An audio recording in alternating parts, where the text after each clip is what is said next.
We are tonight's entertainment. What the fuck is this, Chet? This is a tasty burger. Were you rushing or were you drinking? You like Huey Lewis on the news?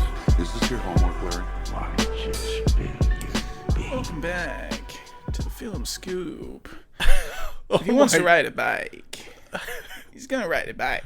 Dude, I'm fucking hard as a rock right you like now, that shit? dude. That was so good. That's my guy. I did not expect you to bust that out. You've been working Oh on my that. god, the mushroom tip came off. God, you didn't insert it right. I know, I didn't uncoil this rope before. If he wants to ride a bike, He wants to ride a bike. he's gonna ride a bike. He's gonna ride a bike. We're back, fellas. Film Scoop. Film scoop. Got a pretty good episode this week. Had a new release, The Bikeriders. The Bikeriders. Who wants to ride a bike? I wonder how many times we're gonna do Quite that a bit. impression. Quite a bit for sure. You really, if you want to feel bad about who you are and how you look, Watch the watch the Bikeriders. Bikeriders. It'll handle business. Not only is everyone in that movie cooler than you, but they're also more handsome. Yep. They're also richer, Yeah. hotter, longer ween, Yeah. everything. More talented. I mean, Well, I don't know about longer ween. I've seen Bronson. Duh. that makes me so happy. Dude, Seeing Bronson, like, I'm glad he's fucking hot as shit, dude. there's more of us. Exactly. Like, there's hot people that are also like us, and that makes me happy. Yeah. I was gonna say there's more of us, but he's miles ahead of us. Oh yeah, no, brother. oh no. Us and Tom Hardy are not on the same playing field, Yeah. except in the ween department. That's all we've got. Yeah. Where we're eye to eye with him. He could be a grower though, because his soft ween is probably But maxed how much out. can it grow? At I'm that probably point? maxing out, Yeah, at what he's packing soft. yeah. That's Unfortunately, that's probably the case. I'm but- already tipping the scale. But yeah, we're going to talk about the Bikeriders, talk about what we've been watching, do some trivia, whatnot, normal shenanigans, Yep. normal hijinks. Got a couple news thingies to go over. Okay. I'm about to send you 2 pictures over because I waited to show you these till we were on the air, so you could get a live reaction. It's kind of I feel like it's kind of cool sometimes that I don't know what the fuck's going on ever. It is kind of like a nice little thing for the show. Like, Yeah. like you get to react to everything Yeah. on the spot. But Superman started filming today in downtown Cleveland. Oh So my God. there's been some set leaks of old David. Oh my God, he's so fucking hot, dude. Tell me that Oh my suit God. isn't fucking incredible. I mean, it's incredible. I mean, I want this man. I don't know why James Gunn released that first picture where the suit looked so much darker. Because this is a very vibrant suit. And people would have been a lot more receptive to the suit if he would have released a picture where it was this color. Yeah. I don't know. But yeah, it I fucking looks love amazing. the suit, dude. Oh my, look at the collar too. Yeah, the collar, the cape, the trunks. The trunks, the logo, the belt. Yep, It's fucking perfect. perfect. I know we talk about like your dream movie is the Batman, and it was made and like that's how you would want everything to look. Yeah. But what James Gunn is doing is better than anything I could imagine, probably. For Superman, yeah. Yeah. Because, I mean, obviously I like Batman more than Superman, but in terms of what I want from a Superman movie, this is checking all the boxes so far. Yeah, I mean, it's been absolutely perfect. Yeah. That So- looks fucking awesome. Yeah. I love the way it looks. And that's just like, it looks that good in just a set leak. Yeah. Like, and he's imagine how good it'll look on camera. he's like under a tree too. Yeah. In one of those pictures. Like, proper lighting, proper color grading and everything. It's going to Yes. look fucking gorgeous. That's gonna be awesome. Yeah, so that's awesome. Been getting a bunch of leaks. They also have a picture of Mr. Terrific. Oh, he's in the background. Yeah, I saw him. I saw Yeah, him. and from what I know of Mr. Terrific, looks like right out of the comic book. Oh yeah. Just exactly the same. So, classic Jimmy. Yeah. Classic James. But yeah, moving on from that. Andy Serkis says the Batman Part 2 should start shooting early next year. Ooh. I would prefer if it started filming a little earlier than that. But considering it's a 2026 October release. If it starts filming, let's say, earliest possible next year, January. Yeah. Films for probably a year. And then they get 10 months of post-production. Yeah. Like, that's... And also any kind of buffer for any kind of delays. Yeah, I feel like that's, like, the bare minimum Yeah. of what they'll need. To where you're almost kind of, like, rushing. Yeah. And I would prefer if it started filming late this year. I'm going to be honest. But, like I said, like I always say on the scoop, it's news that it's still happening. So, I'm happy. Yep. You know? The ship stays afloat for As long as I lay my eyes upon the Batman 2 one day, we won. Yeah. We're winners in my book. So that's cool. We saw the Nosferatu trailer in front of the Bikeriders. God, dude. Honestly, I was more excited to see the Nosferatu trailer than I was to see Bikeriders the movie. I'm like not trying to downplay the Bikeriders, but like Nosferatu, Robert Eggers doing a Nosferatu movie is just day one. I'm there with my penis out, ready to receive whatever he's dishing out. I mean, he's just the man. Yeah. I just love Robert Eggers. Everything he does, I love. I think his worst movie is a 4.5. And Nosferatu is... I'm pretty sure he's said that Nosferatu was his dream project. That he... Like, if he could make anything in the world, it would be Nosferatu. So, it's obviously something he's very passionate about. And it fits his style perfectly. Those shots of, like, the area... Like, obviously... The shots of Nosferatu is going to look cool. Yeah. But, which we didn't really even see much until the end, and you get a short little clip. But, like, I don't know where exactly Nosferatu takes place. It looks like England. Yeah, I think it is. But those shots of, like, the streets with the set design and the snow and everything looks dude. perfect. Oh, dude, I was coming left and right seeing the trailer. And That then, like, trailer... I'm also happy it's not all in black and white. Yeah, I don't mind some black and white, but... I am happy that it's going to have some color to it because the old one was black and white. So, I mean, I was thinking he might do that. But like the trailer, them saying like he's coming, and then the shadow of the hand reaching over the city. I was like, oh, you fucking dirty dog. Willem Dafoe. I mean, come on, the king, dude. Willem Dafoe is like Robert Eggers' Michael Caine. Like he's just going to be in every movie. I mean, I'm not complaining. Dude. He fits into every single thing that Robert Eggers makes. Yeah. Ever since they met when they did The Lighthouse, he's just like, yep, you look like someone who would be in this movie. So I've got this guy that I need a guy for. I've got this part that needs a weird looking guy. So welcome back, Will. I've got a guy. I have a part for a guy that he needs to be completely spread eagle, leaned forward with his hands in his pockets. I mean, this guy needs to be absolutely dripped the fuck out. Yeah. And I feel like you're the guy. So yeah, Nosferatu looks as good as I hoped. Yeah. As good as I hoped it would. And then, did you watch the Penguin trailer? I did, yeah. Yeah. What'd you think about that? Fucking awesome, dude. Yep. I mean, did you think otherwise? No. Exactly. Not for a second. I think it looks awesome. What do you know? I mean, fucking newsflash. Go ahead and rip the Band-Aid off now. It's going to be sick as shit, dude. Fucking newsflash. A Matt Reeves Batman project looks good. Yeah. Fucking... Yeah, I know. Nothing to say. I mean, come on. Yeah. Batman's my favorite movie. Any spin-off I'm going to come in my pants for. It looks amazing. We've already seen the teaser, so it's not too much different from that. Yeah. Colin Farrell. I don't think there was Monster. much new that we saw that, like, new characters that are important. So, yeah. We still don't know who Mark Strong's playing. So. Yeah. But that's it for the news and trailers. House of the Dragon. I watched the new episode last night. Carl's seen 12 minutes of the new episode. Yep. I'm digging into it.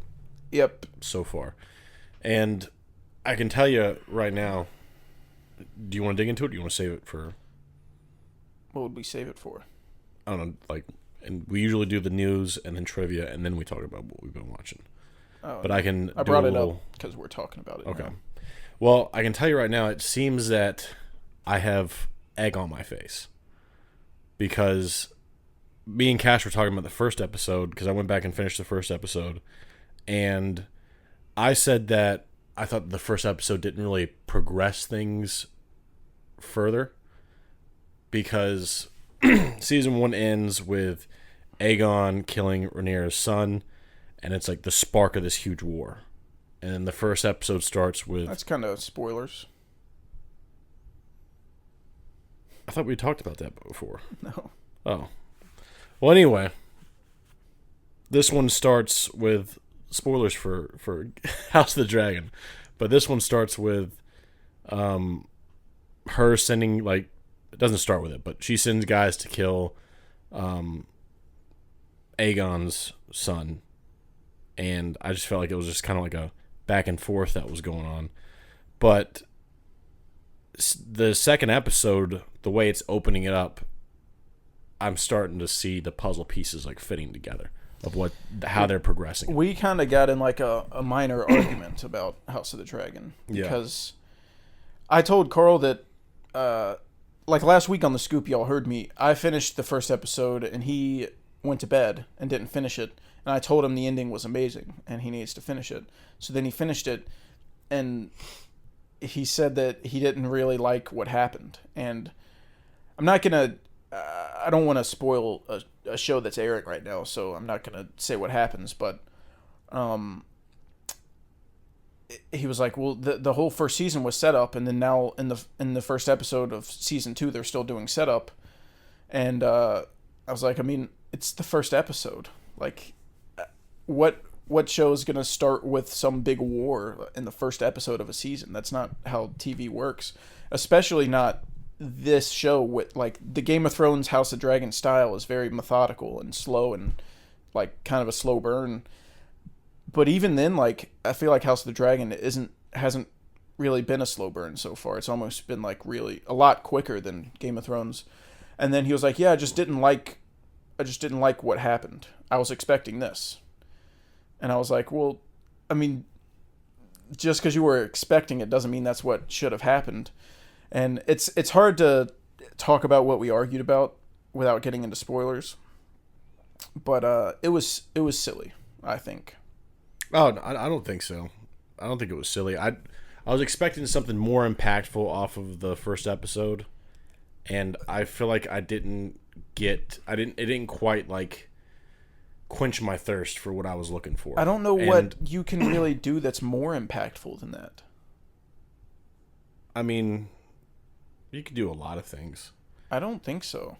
I think you could. It's the most impactful thing you can do without killing off a main character, because I don't want main characters killed off yet, because they're main characters and I enjoy watching them. Oh, no. I don't care if they kill off main characters. I think that's what made Game of Thrones so good, is that they had the balls to kill off main characters. And I mean, they do it in House of the Dragon, but I know, but you're saying you don't want that to happen. And I think that's a cool I'm not element. saying I don't want it to ever happen, but not in episode 1. No, I think there was different ways they could have taken it, but I see where they're going with it. It does seem to be like more setup, but you know, we'll see what happens.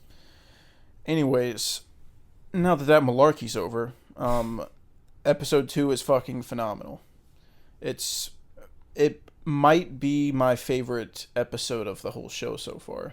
Dang. I thought it was perfect. I thought every single scene was perfectly written and super entertaining and very progressive in terms of the narrative, and helps get things moving.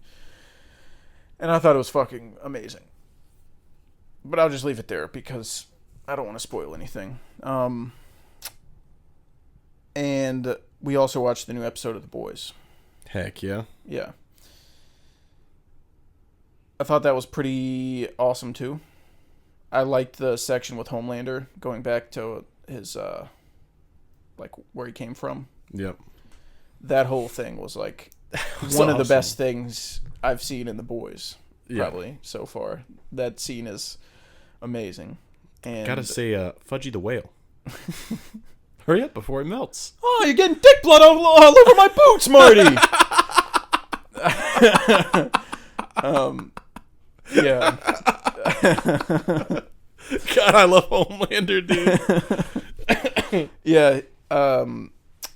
Homelander is...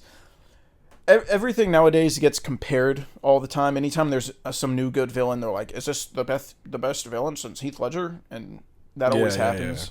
People said it about Thanos. People said it about Killmonger for some reason. And every time there's a new good villain, Omni-Man, I feel like Homelander might be entering the conversation.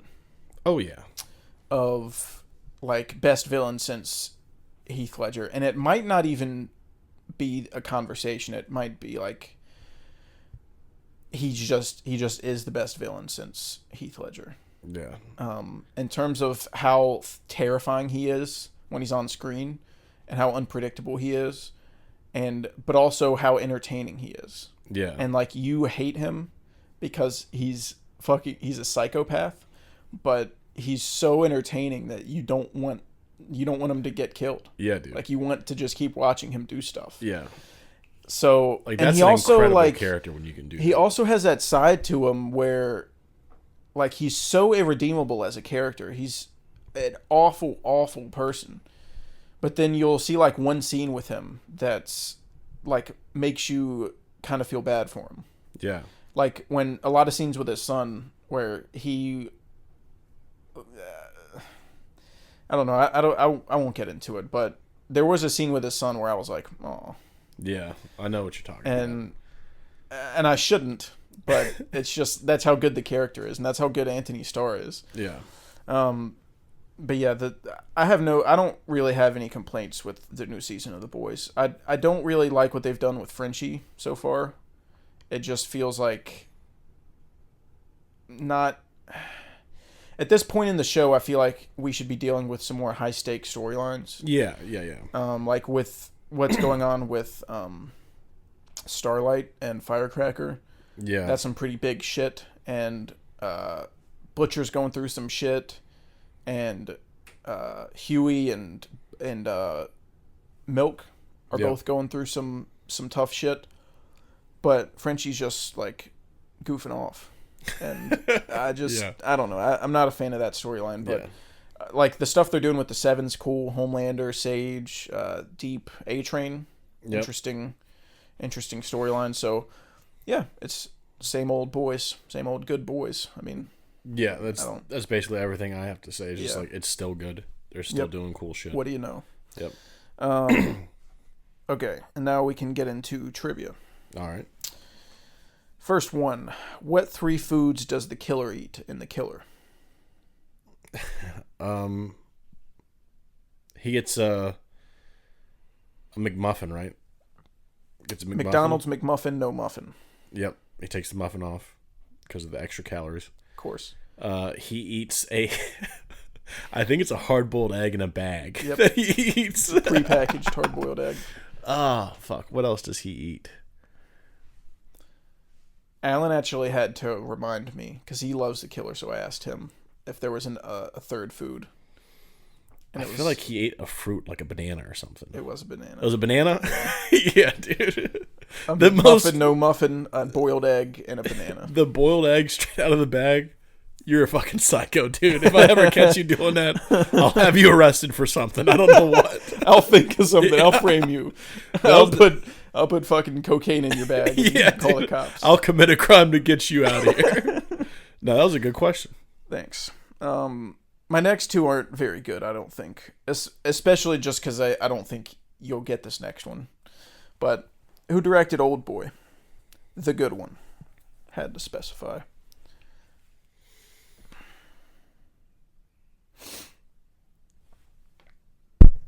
Oh, God. I don't know. Park Chan-wook.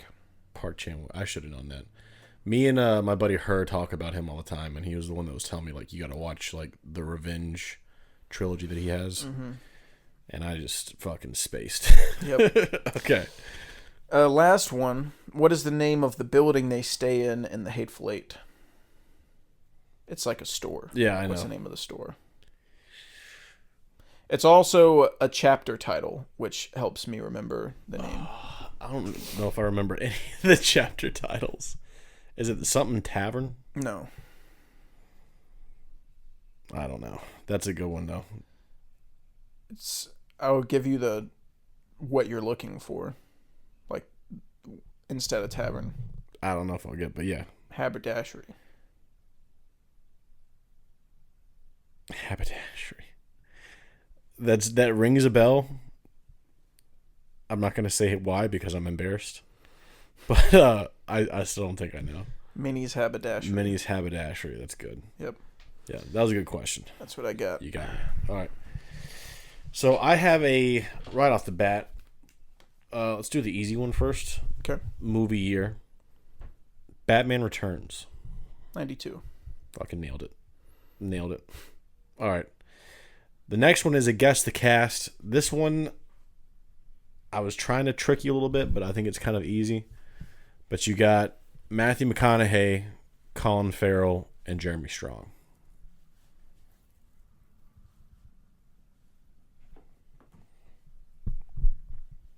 I've seen it. You have. We've both seen it once.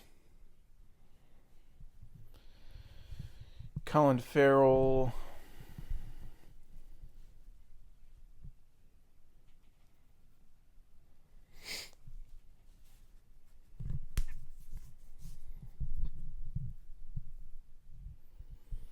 It was an early in the year release when we watched it. But we watched it Oh, in The theaters. Gentleman. Yeah. There you go. I wasn't thinking new movies for some reason. Oh, yeah, no. I was it like, would get- was Matthew McConaughey in Phone Booth? That's where my head went. No. Yeah, I was trying to trick you because we don't like that movie. Yeah, we hate that movie. Fuck Guy Ritchie. All right, and my next one, so this is a movie quote. You got to guess the movie based on the quote. I live in the weak and the wounded. What the hell? Yeah. I've seen that movie. Yeah, dude. It's a really impactful line. The very end of, one of the very last lines of the movie. I live in the weak and the wounded, Doc. Doc? Yeah. I think they say Doc at the end. What the hell? You're going to be so upset if you don't get this. I live in the weak and the wounded. I mean, you saying Doc makes me think Back to the Future. No, don't think Back to the Future. You fucked me up. Okay, then just forget about Doc then. Okay, no Doc. Okay. I live in the weak and the wounded. So I'm thinking about people that, like, live in somebody. So, you to me. Sort of. Yeah. Like Casper or something. That's kind of where my head, like Beetlejuice. This is. I'm pretty proud of this That's question. it's like I don't feel like I've ever heard that in my life. Dude, yeah. You're going to be so upset, dude. I'm telling you. I live in the weak and the wounded. Yeah. I can try and do the voice. Try. I feel like this is going to be the big thing. I've never done this before. This is going to be hard.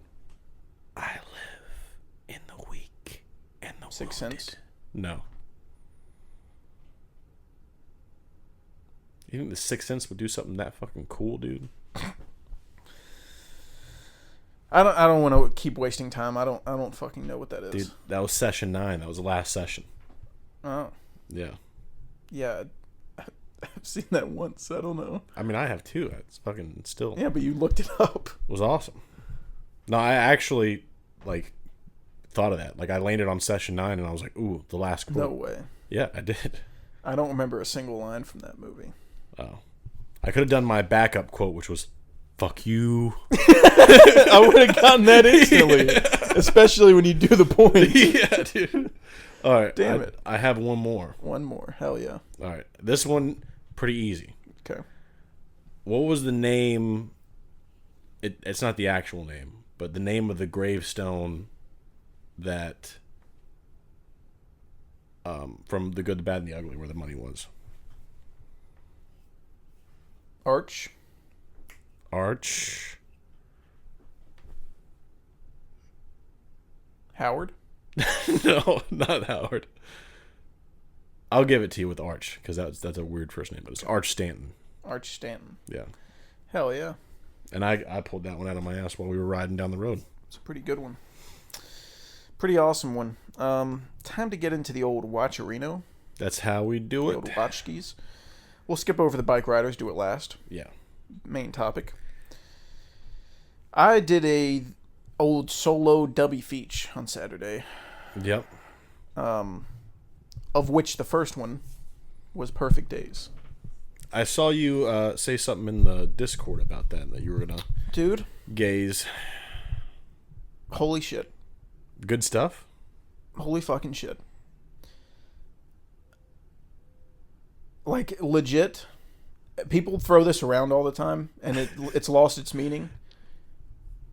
That movie might have changed my life. Dude, hang on. Talk about it. I got to add this to my watch list. There's no way. Holy fucking No shit. fucking way. I call BS on this. So, Perfect Days is sort of a quote-unquote nothing happens movie. There's a lot of these. Stuff like Columbus, kind of like... honestly, there's not much like this. Oh, it's new? Yeah, it came out last year. Oh, dang. Yeah. By Wim Wenders. I don't even know where to begin with this. Basically, it's a nothing happens movie about this Asian man who lives in Japan. I think it's Japan, not China. But he lives in Japan and he's a toilet cleaner. And the whole movie is him living his life. Him going to work, cleaning toilets, listening to cassette tapes, and riding his bike, and listening to baller-ass music. Hell yeah. And I've never really seen a movie like it. The main character doesn't speak a lot. He's really quiet. But the cinematography's gorgeous, and the movie's pretty much about not taking anything for granted and just kind of living in the moment and appreciating what's around you. And it's kind of something you just have to watch for yourself. It's not going to be for everybody. I'm sure there's going to be people that watch it and think it's boring, but I could have watched a 5-hour cut of Perfect Days. Like, damn. I can watch. I wanted to legit. I finished Perfect Days. I wanted to hit restart. Oh my god. And dude. watch it again. And then I realized that it's already been announced as a Criterion for it comes out next month. So I'm just gonna wait till I get the 4K Criterion to rewatch it, because that just makes sense. But yeah, I legit wanted to hit restart and watch it all over again. And so the only thing I could think to do other than that was to watch another Wim Wenders movie, which was Paris, Texas, which didn't fill the void really. I mean, I liked it, but not even close to Perfect Days for me. It sounds like you're hitting this thing with a 5 out of 5. Oh yeah, I gave it. I initially was being silly and gave it a 4.5, and then I was like, what the fuck am I doing? Like, I haven't had an experience like this with a movie in a long time. And especially since if you're wrong, you can always move it down later. Yeah. If you give a movie 5 stars, a month or two goes by and you're like, I think I might have just been happy at the time. I don't think that's actually 5. I was having a good day that day. I don't think that's happening with this. I think this is legit, like, just probably going to be one of my favorite movies. Hell yeah, dude. I got to check this thing out. Not like top 10, but up there. I have a top 30 list on Letterboxd, and I'm expanding it to 40 right now. I'm adding 10 more movies, and as of now I have it on there in the 30 to 40 range. So hell yeah. On first watch, like, that's pretty insane. Yeah, that's huge. Dude, I don't want to say too much really, and there's not anything to spoil. Like, there's really no plot. That's the thing. That's the thing that's gonna might annoy some people when Yeah, they watch it. it's kind of nuts that you're like, this movie changed my life. It's about a guy that cleans toilets and rides his bike. Yeah, that's what I'm saying, dude. It's like, I don't know. It makes me just feel so good. It makes me want to be a better person, and it makes me want to stop letting bullshit control my life and just appreciate everything. Oh, dang. I thought it was going to be like a Seven situation where you're like, oh man, that guy's having to clean toilets. You know, I'm having a No, good that's time. the thing. Like, it's so hopeful, and it's not like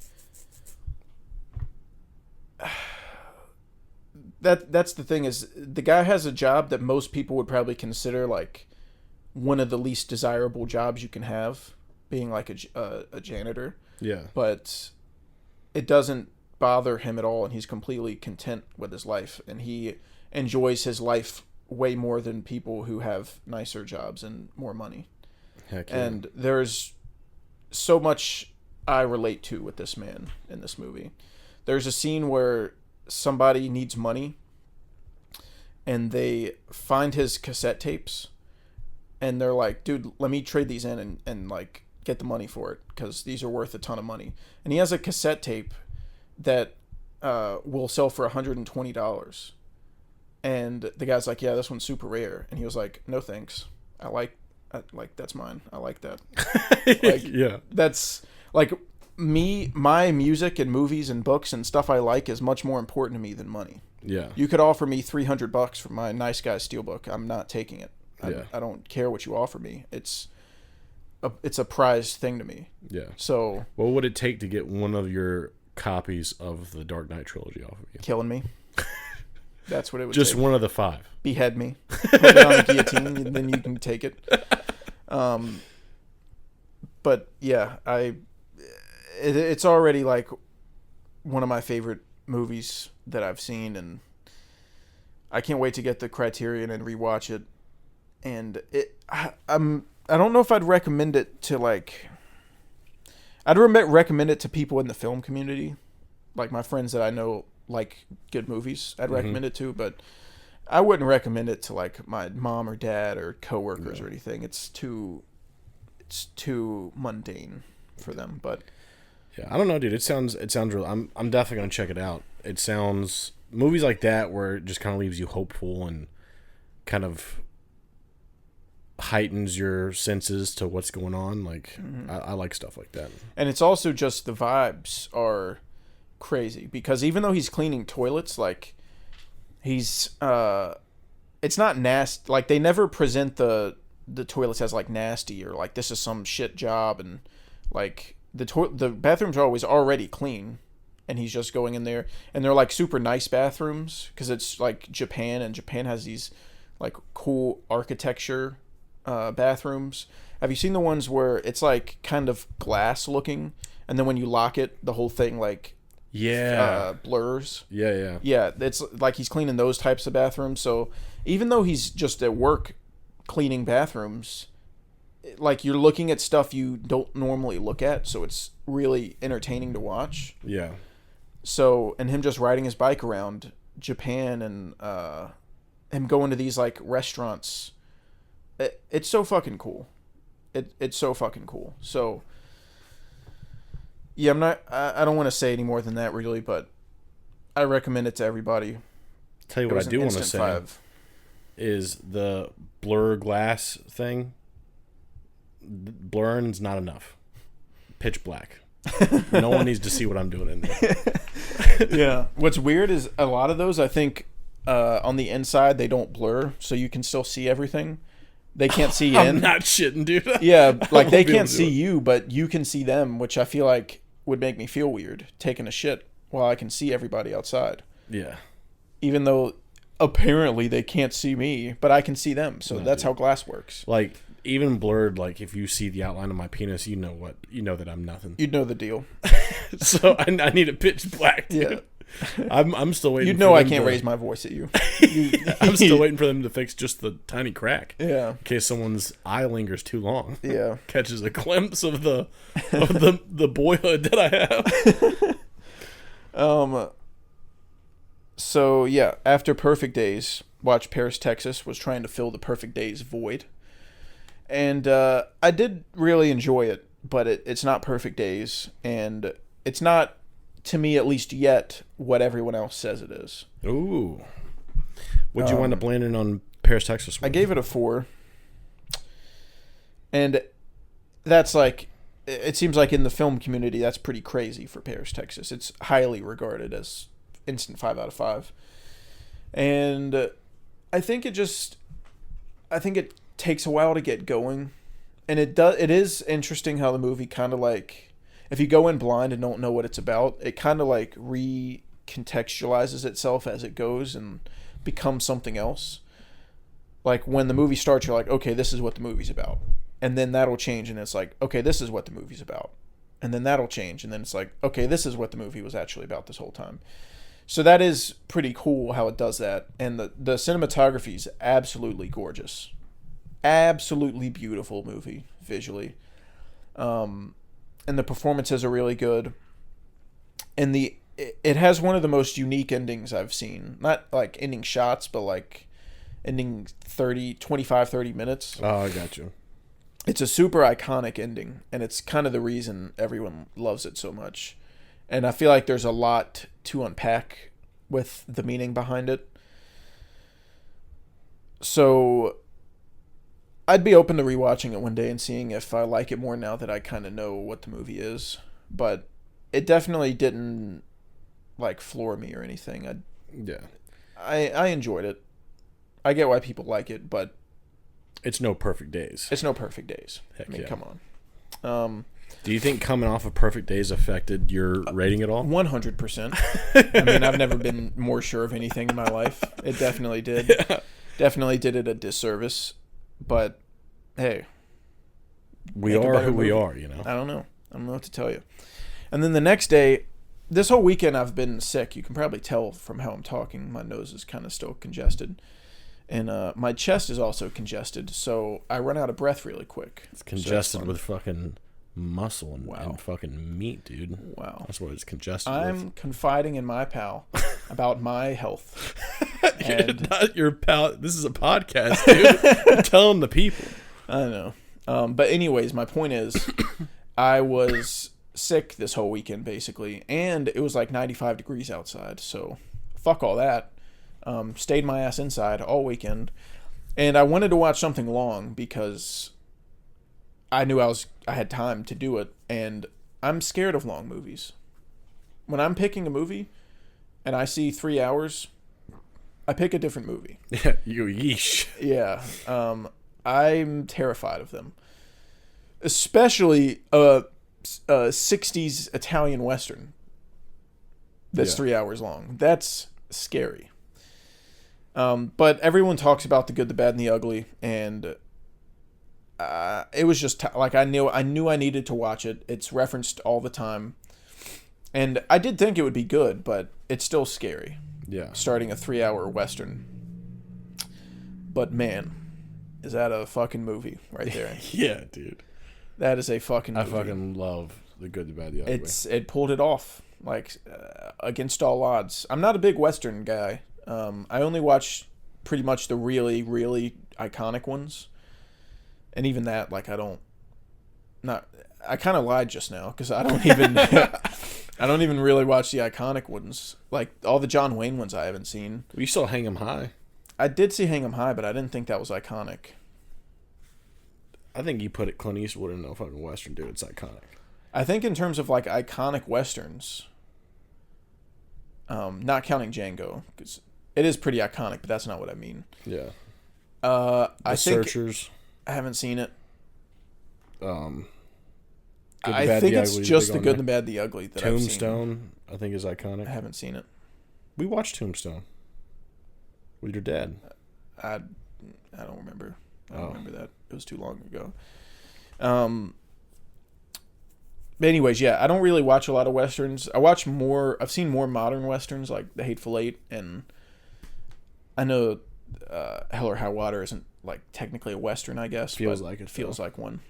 Wind River kind of feels like a Western, too. It does. Point being, I don't really watch a lot of Westerns.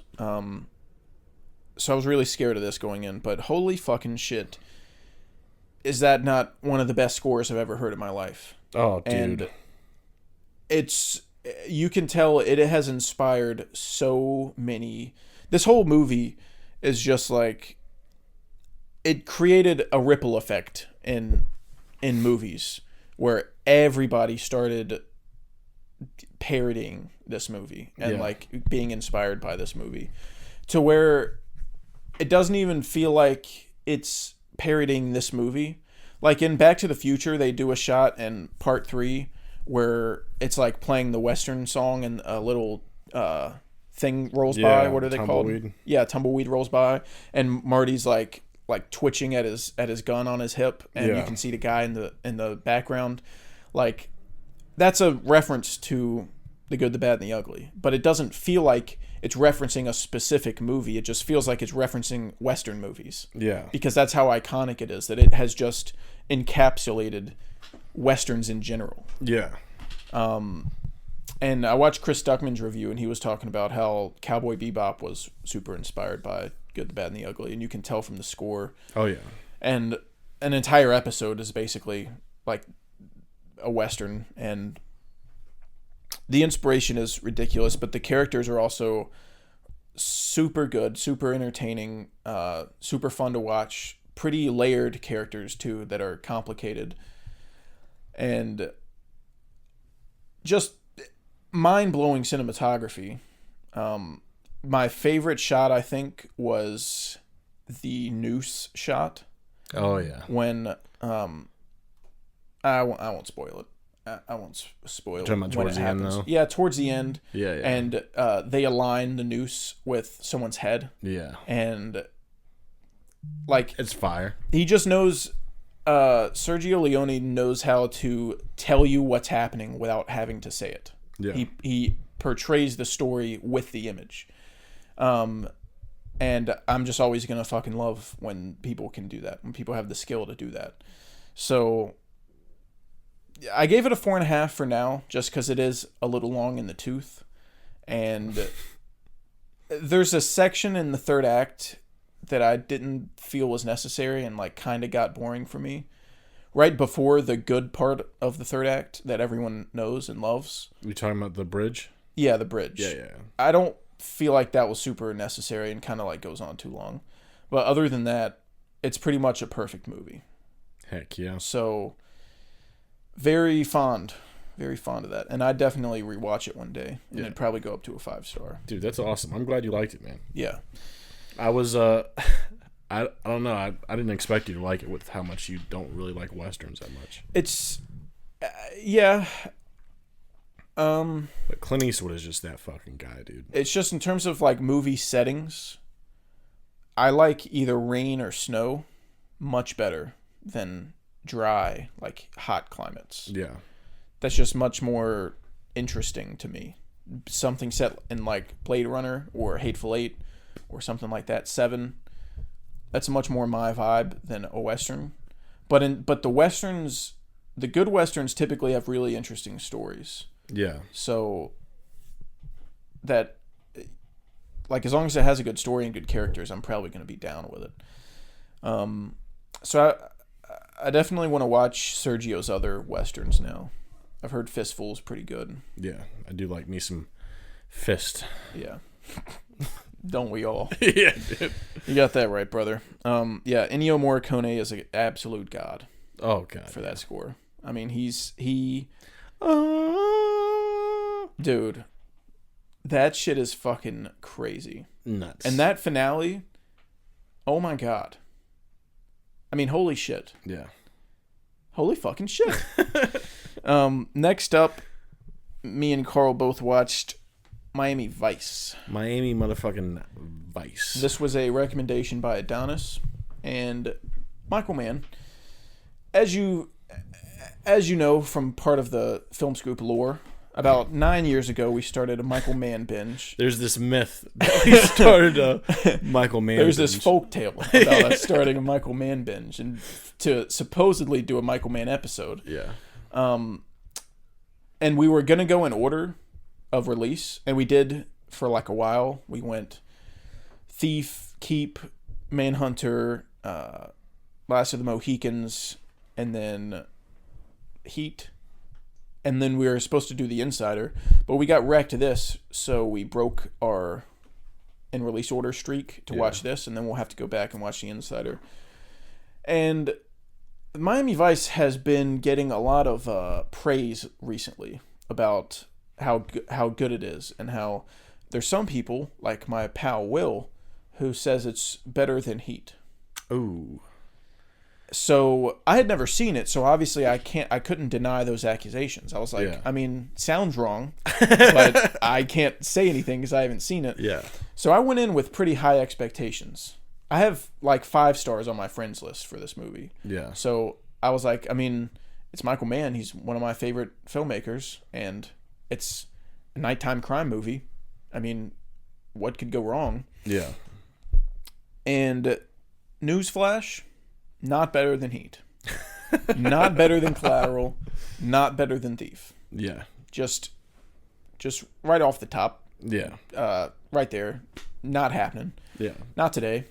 Also, newsflash, Colin Farrell is hot as shit, dude. That's not a newsflash. Colin Farrell is... What a man he is. Good grief, Buster. You need to slow down. Yeah. I did enjoy it, though. I gave it a 3.5. I thought it was fun, but the vibes are crazy. Yeah. Obviously. Goes without saying. The nighttime vibes, the visuals, the music is awesome. Disgusting music, dude. The vibes are right up Michael Mann's alley. Yeah. You know, if you've seen a Michael Mann movie before, it'll feel familiar.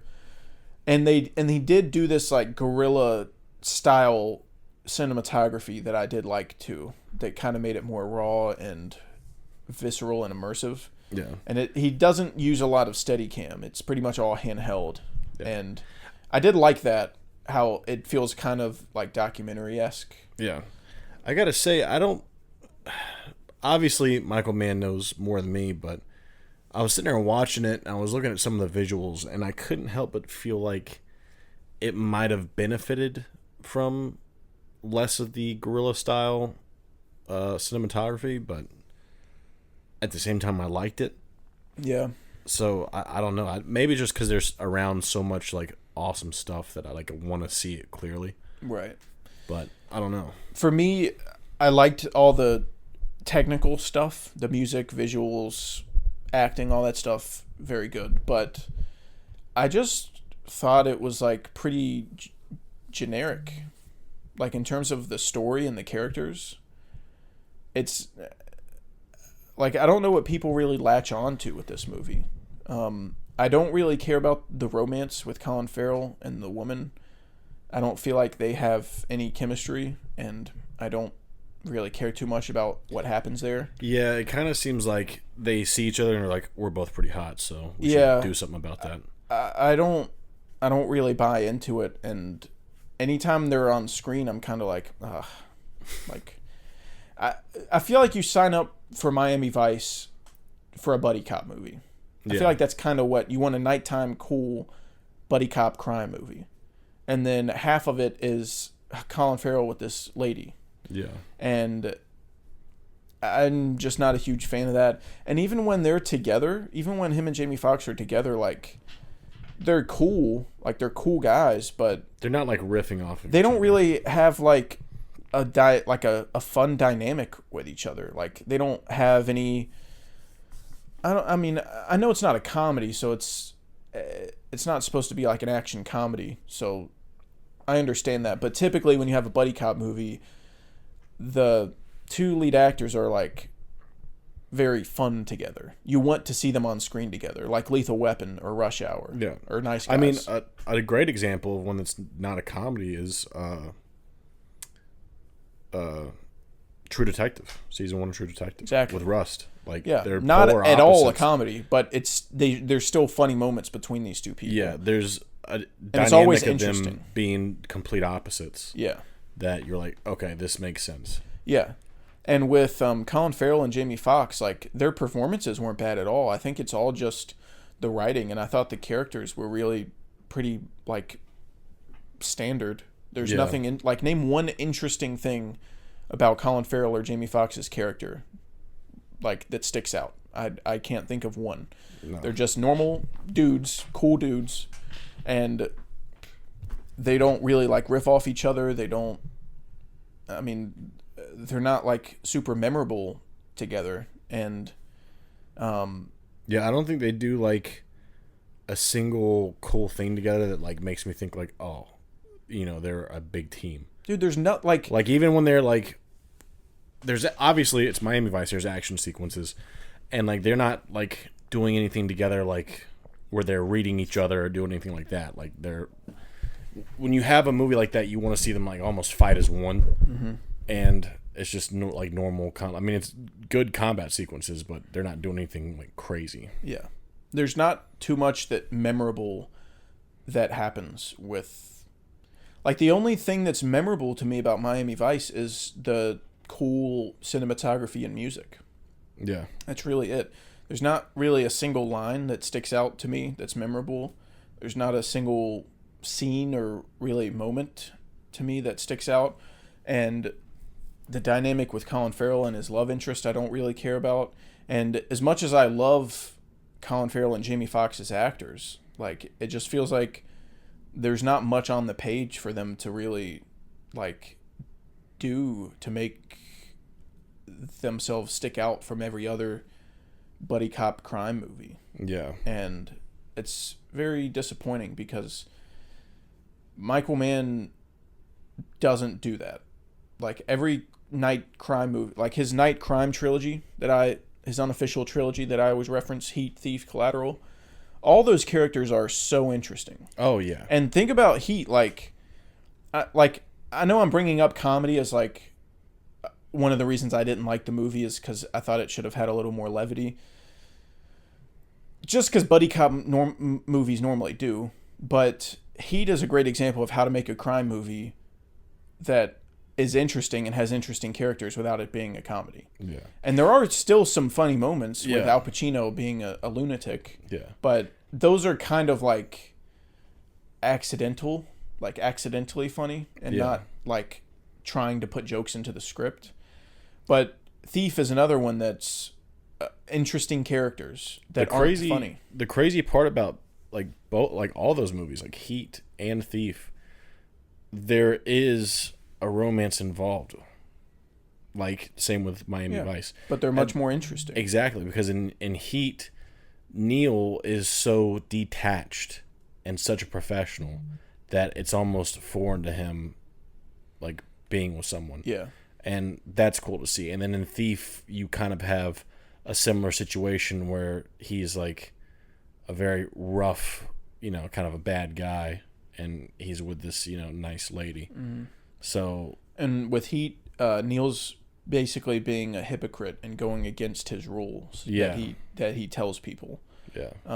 So that, like, I've just come to expect such high quality from Michael Mann and such interesting characters, and I just didn't really get it with Miami Vice. I feel like, I mean, I enjoyed it enough. It's a solid movie.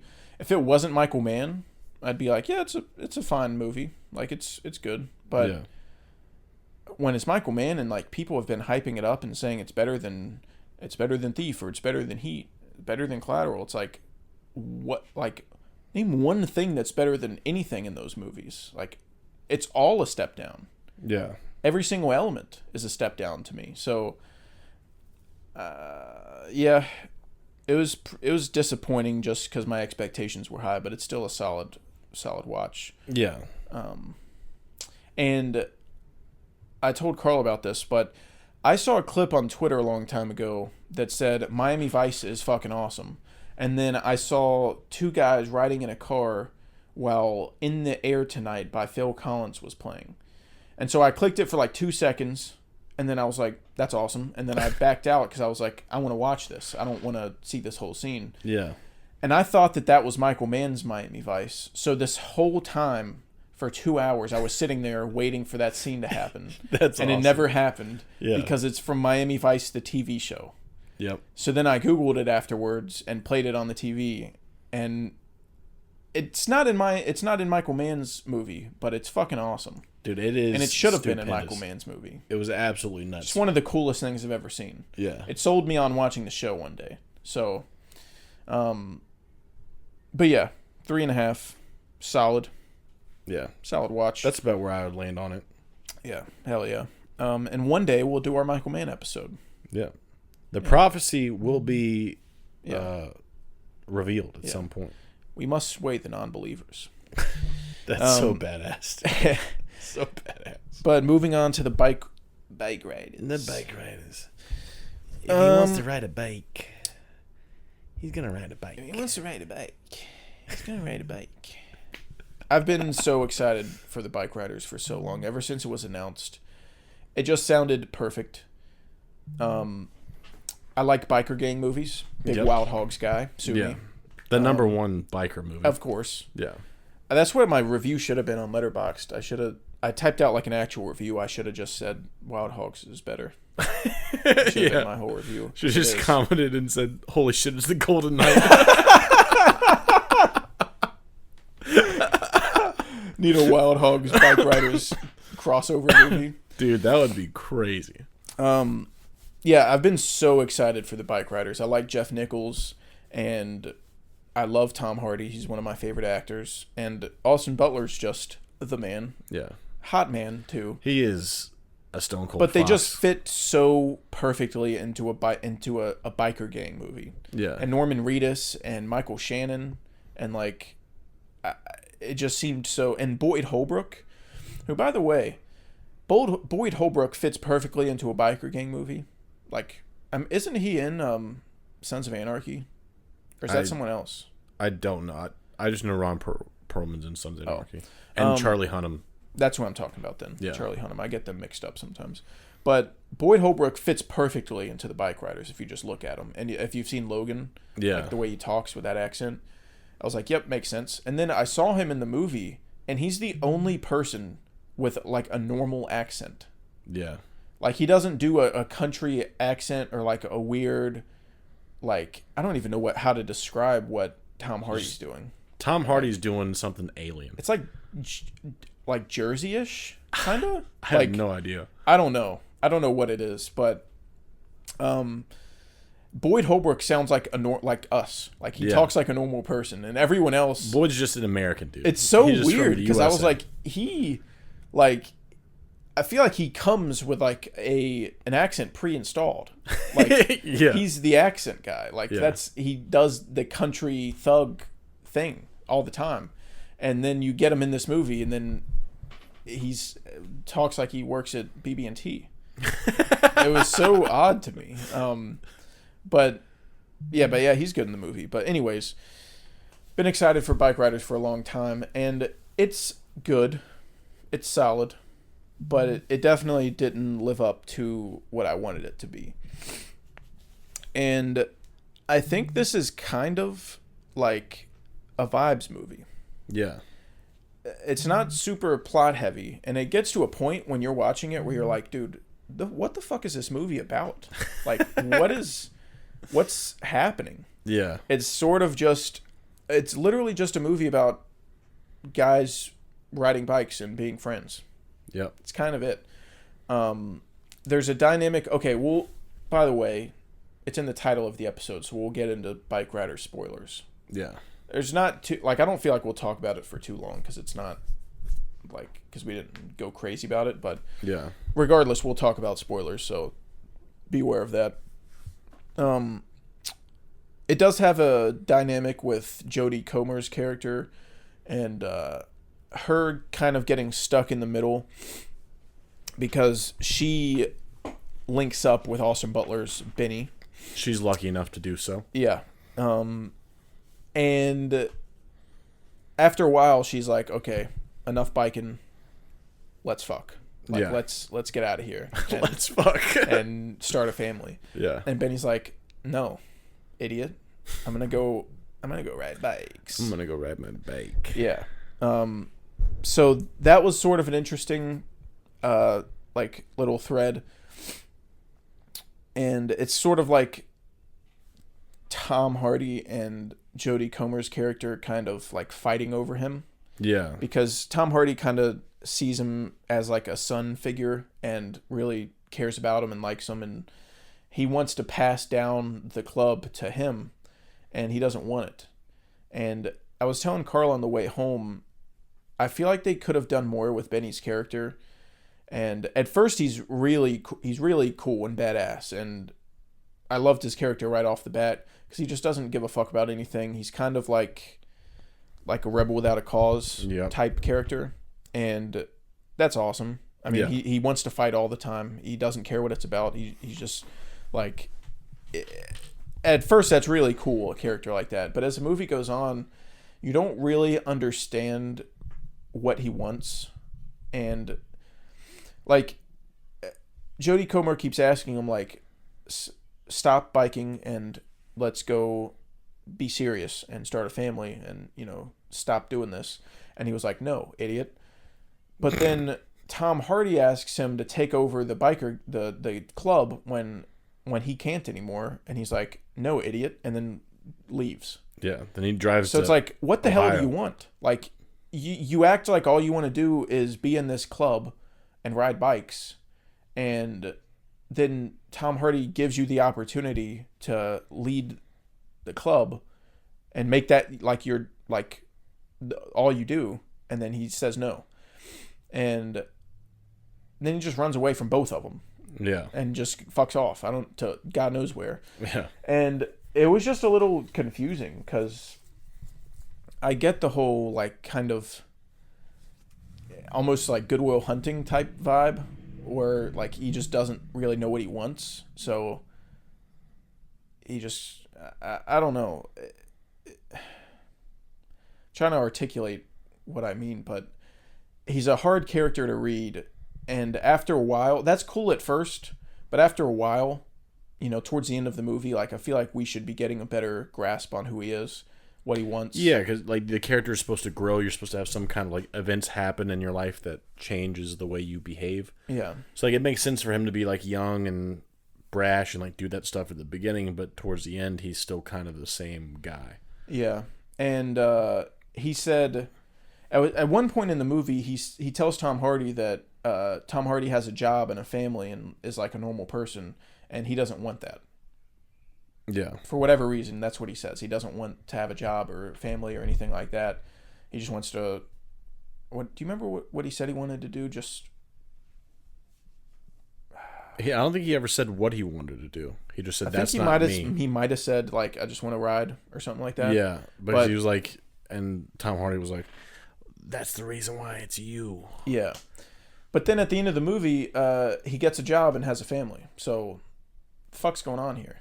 Like that, you said you didn't want to do that, and maybe the point was like he thought he knew what he wanted until Tom Hardy died, which, spoiler alert, Tom Hardy dies, and then once he died, it kind of like woke him up a little bit, kind of put everything into perspective. Kind of put everything into perspective, and he was like, okay, I really like this woman, and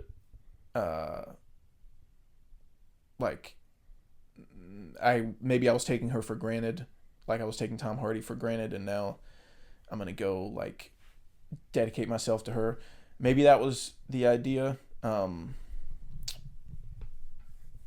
but I don't know. It's all a little foggy, and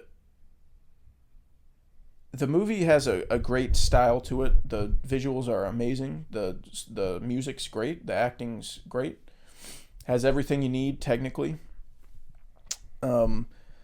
But in terms of the story, there's not much to latch onto. It's kind of almost like a hangout movie. Yeah. Like you put the movie on if you want to watch a bunch of cool guys ride bikes. Yeah. And if that's all you want, you'll have a great time. That's what happens. But there were times in the movie where you were like, oh shit, like now something's happening. Like this is interesting. Yeah. There was the scene at the party where Cockroach? Yeah, His yeah. name? Cockroach gets fucked up outside, so then all the boys go and help Cockroach, and then Jodie Comer starts getting trifled with by some men, and my head's like, okay, that's what's happening now. Tom Hardy and Benny are gonna go fuck them up. Yeah. And murder them, probably.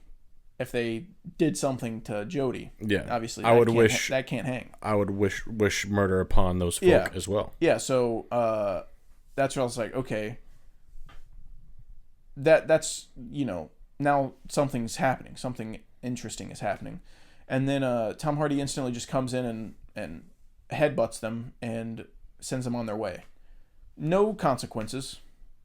Yep. It doesn't matter that you were about to rape my psychopath friend's wife. Yeah. That doesn't matter. He hit him with the boy I oughta. Yeah, and then later in the movie, I think she's talking to Benny about it, and he's like, "What did you want me to do?"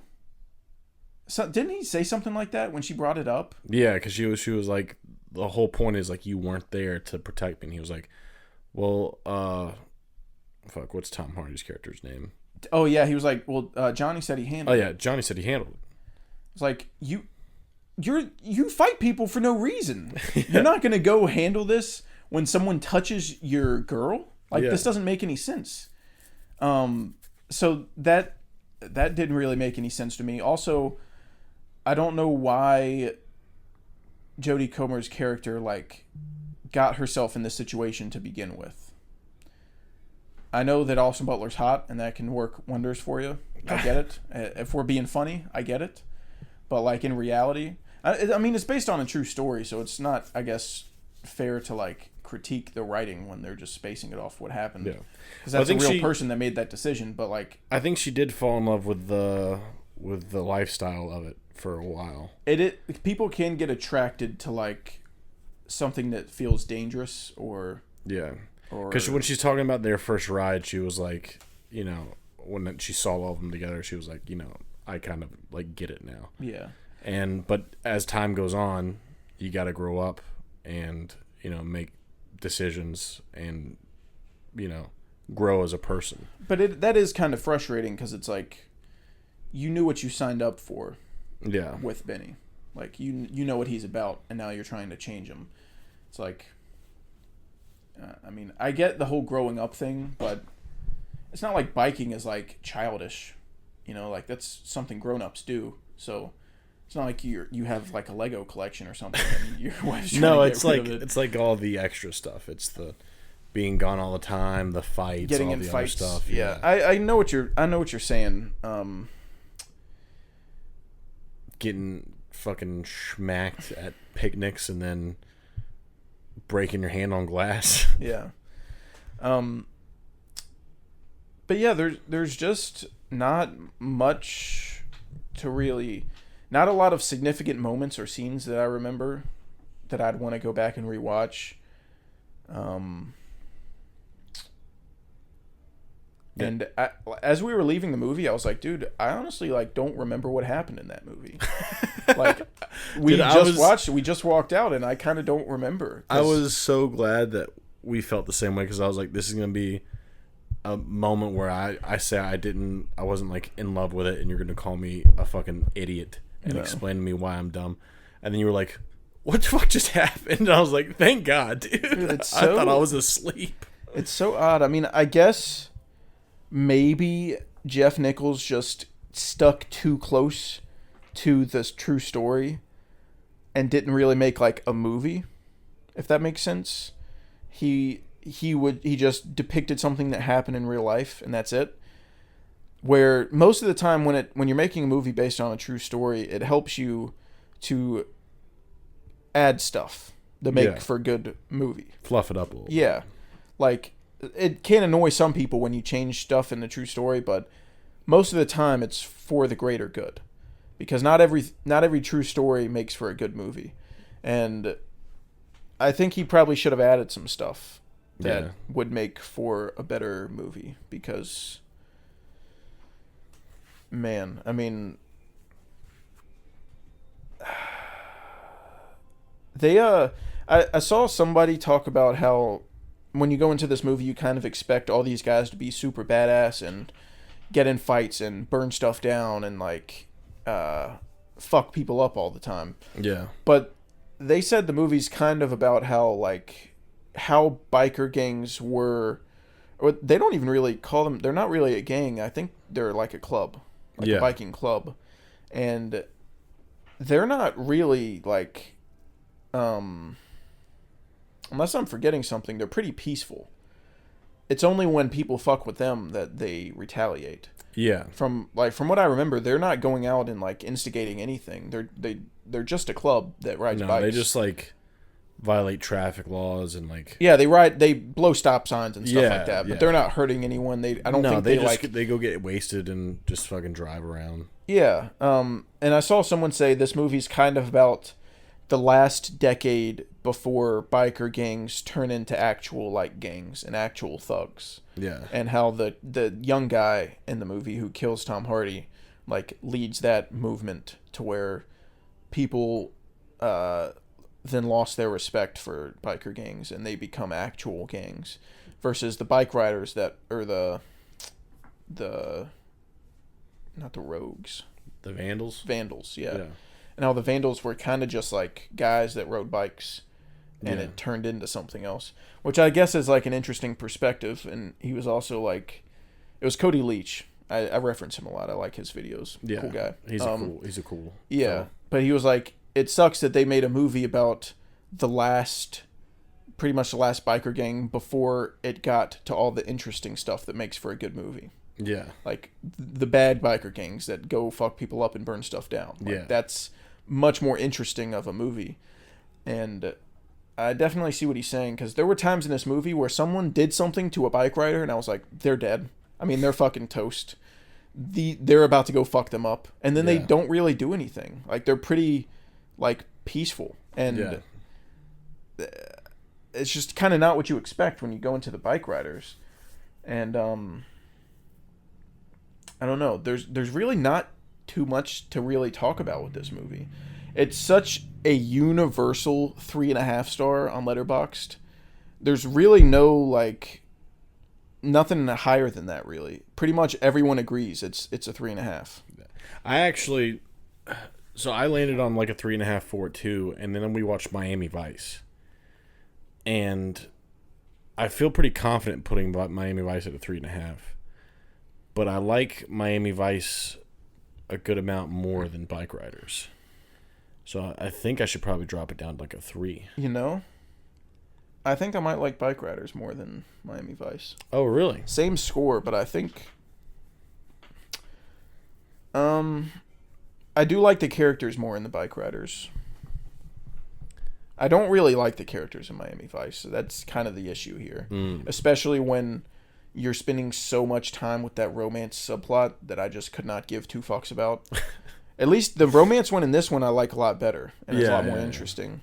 And the vibe of this like 60s biker club is a lot more unique than just buddy cop Miami cops movie.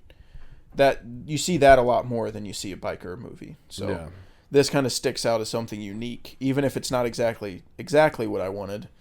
It's still a lot more unique, and I'd say it's more interesting. You think you'd rather rewatch Bikeriders than Miami Vice? Yeah. Heck yeah. Yeah, I would. Not by a ton, but I would, yeah. I'd pick the Bikeriders. But yeah, did you have anything you wanted to say about it that I forgot? Not really. I think you kind of touched on everything. It definitely subverted my expectations. No, I do think that the romance for this movie worked a lot. Benny's character just kind of got frustrating after a while, but I really liked everything they did with Johnny for the most part. Mm-hmm. Johnny was one of my favorite characters in the movie, and had nothing to do with the fact that it was Tom Hardy. No, it's not because absolutely nothing. Not because I'm hard every time I look into his eyes. No, that had nothing to do with it. No, I really liked his character.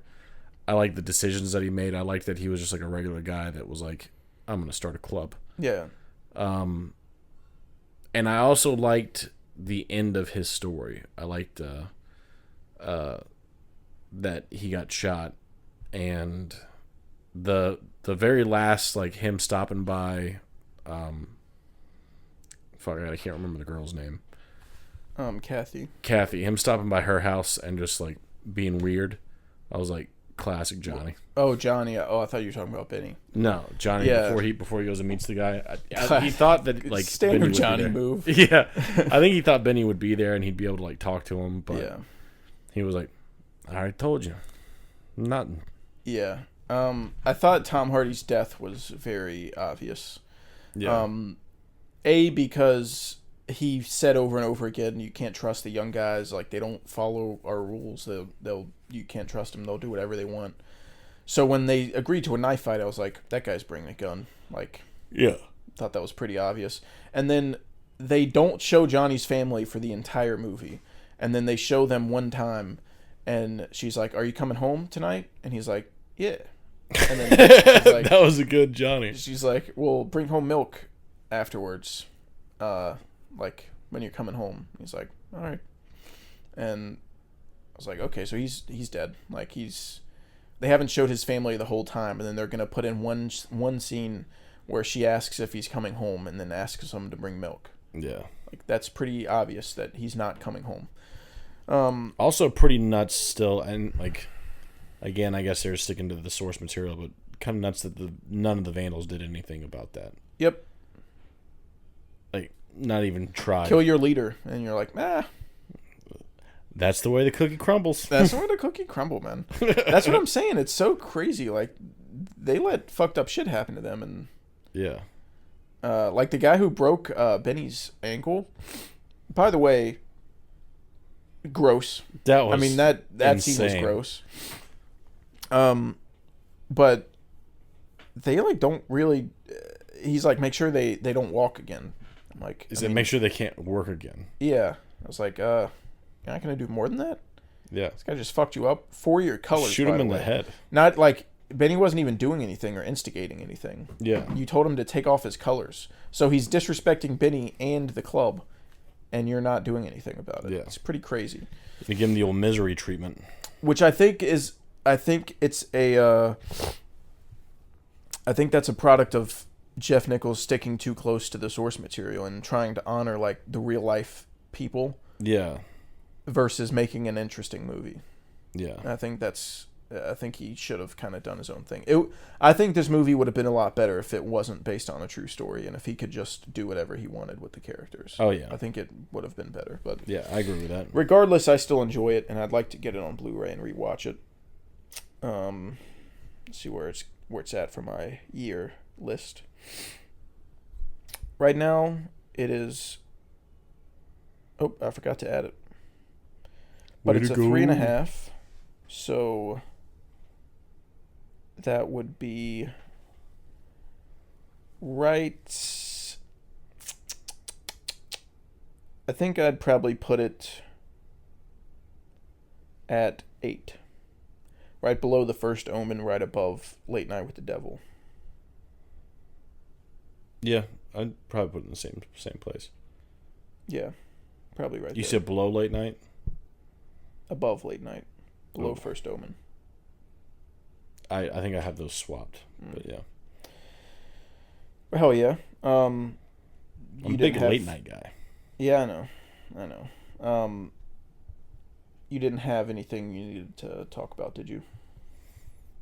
No. Okay. We're going to play some Cinephile. Hell yeah. Had the runtime a little bit. Oh, did you bring up Smiling Friends? No. You want to talk about that? I mean, I just threw it out, but you didn't seem like you wanted to. I mean, you're the one that brought it up. It's just something we've been watching. It's fucking. I liked the most recent one a lot.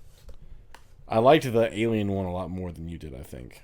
I think you did. Yeah, the Alien one to me was really funny, and then the most recent one with the Snowman was really funny. And I'm pretty sure the Snowman is the same voice actor that does Master Shake from Aqua Teen. And that's just awesome.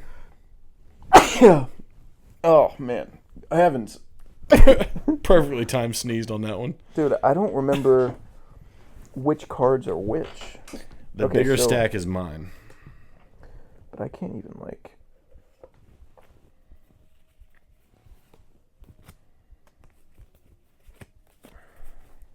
These are used. Yeah, Marion Cotillard, Harvey Keitel. Okay, this is my stack. You are lying. The bigger stack is mine. Oh, you figured me out, huh? You finally figured out that I was Kaiser Soze. Okay. Fucking God bless. Dude, what What the the hell hell are is you going doing on in here? there? What the fuck is going on here? Okay. Yeah, Kurt Russell, this is your stack. Yeah, I knew I You had. got the old Sky High on me. Yeah. All right. Pull the old card. We got Ray Fiennes. My mic was on the ground, so that might have not sounded good, but we got Ray Fiennes. Thanks for clarifying. Yeah. For fucking cinephile. So you can go ahead and start. We don't do the bullshit with the franchises, No, right? just one movie All right, per Harry franchise. Potter. Grand Budapest. Rafe. Schindler's List. The Menu. Rafe.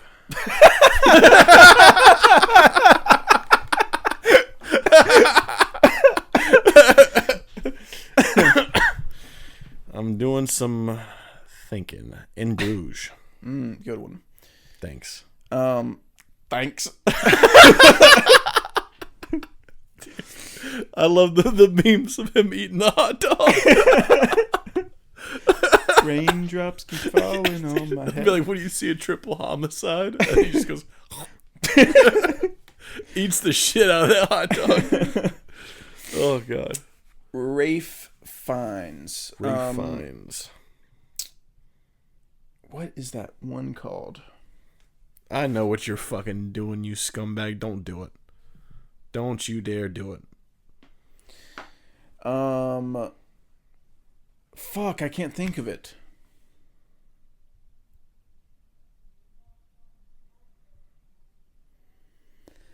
Oh, God.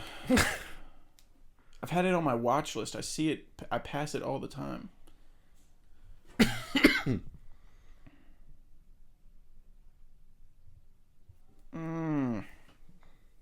Do you have one?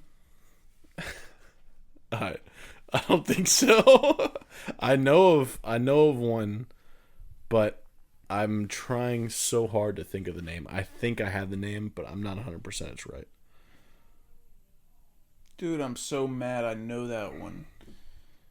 I fucking know that one.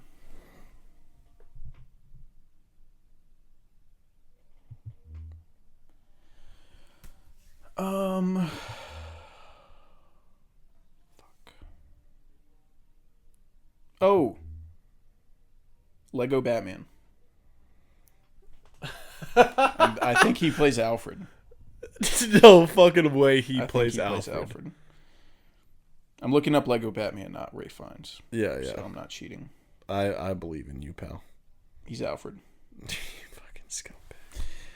Talk about a fucking pull. That's just ridiculous. I hate your fucking stinky guts, dude. So you have something? There's something that I know of that I don't even know if it technically counts, but the fucking...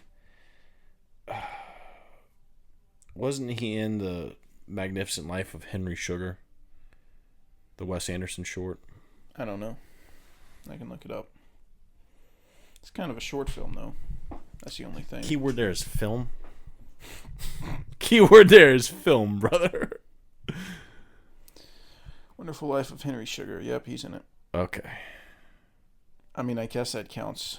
I mean, if you want to be on Fraud Watch, then I guess that counts. I mean, that's up to you. Okay, I could think of another one if you're just so upset at me. I'm not upset at besting all. you. You're the one that's choosing to be a fraud. I mean, that's... I'm over here being a Chad. I don't know. I don't know what you're doing. I'll see if I can think of another one, but I am curious at what the scoopers think, if that counts or not. That is an interesting conversation. Yeah. You'll have to let us know. Definitely, yeah. Report back. Am I gay? Well, don't ask him that. That's too easy. But are short films allowed in cinephile? That's the question. All right, let me fucking think. Dude, I'm so fucking mad I can't think of that movie. There's another There's big one that I know he's in, but it's a 2-word name, and I can't think of the first word. I don't even think I know what the hell you're talking about, dude. Maybe you haven't heard of it. Could be. I'm picturing his face. Ray Fiennes. Rafe Fiennes. I guess as of now, you went first, so we're tied. So you don't technically have to think of one. Well, no, if Henry Sugar doesn't count, then you're winning. No. Oh, no, we're tied. If Henry Sugar counts, okay. then you win. But as of now, we're tied. He voice acted in a movie, and I know it's fucking him. It's not Lego Batman, because I don't have a hard-on for that movie like you do.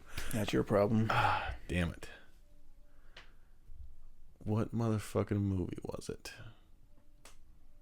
I don't know. I think I'm at a loss. Okay, so we'll just tie on that. Yeah.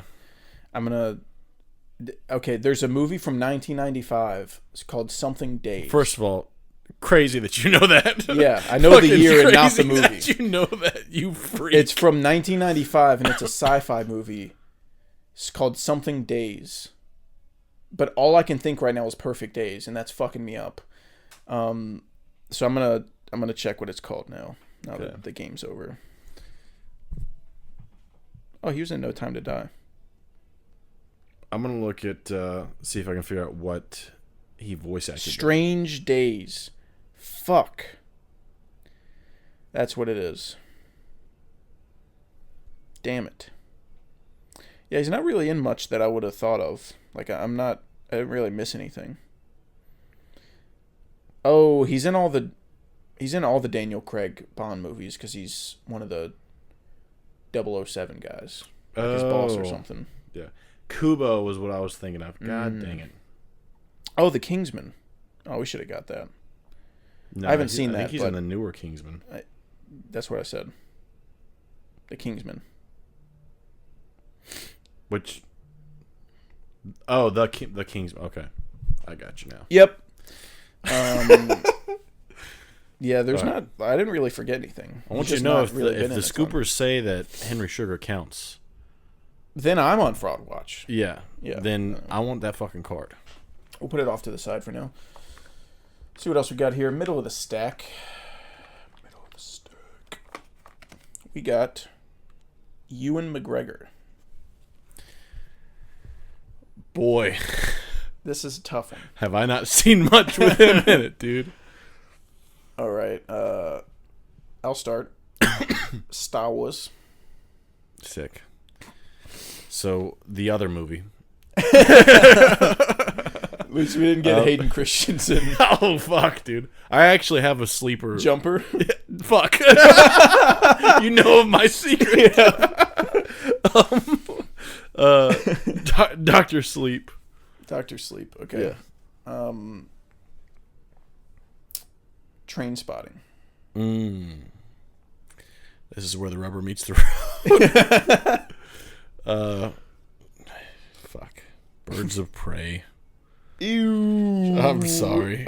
I'm sorry. I'm sorry you had to see that. The door is right there, pal. I'm sorry about Get the fuck out of here. I'm a bad person. Pinocchio. What the fuck? He was in Pinocchio. Yeah, he was Jiminy Cricket. He was Jiminy Cricket.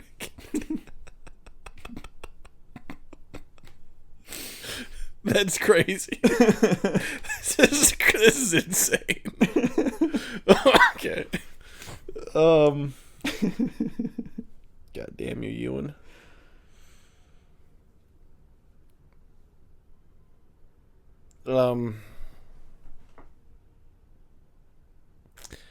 Ewan McGregor. I think I'm tapped out, dude. You're tapped out? Yeah, I think I that's got another one. Yeah, I'm definitely out then. Christopher Robin. That's my Winnie the Pooh impression. You can just take that card and just stick it right up your ass, dude. Wow. You can just get You it didn't out like of my Pooh impression? Your Pooh impression was good. The fact that you just knew he was in Christopher Robin is crazy. Well, of course. He's Christopher Robin. Of Christopher Robin fame.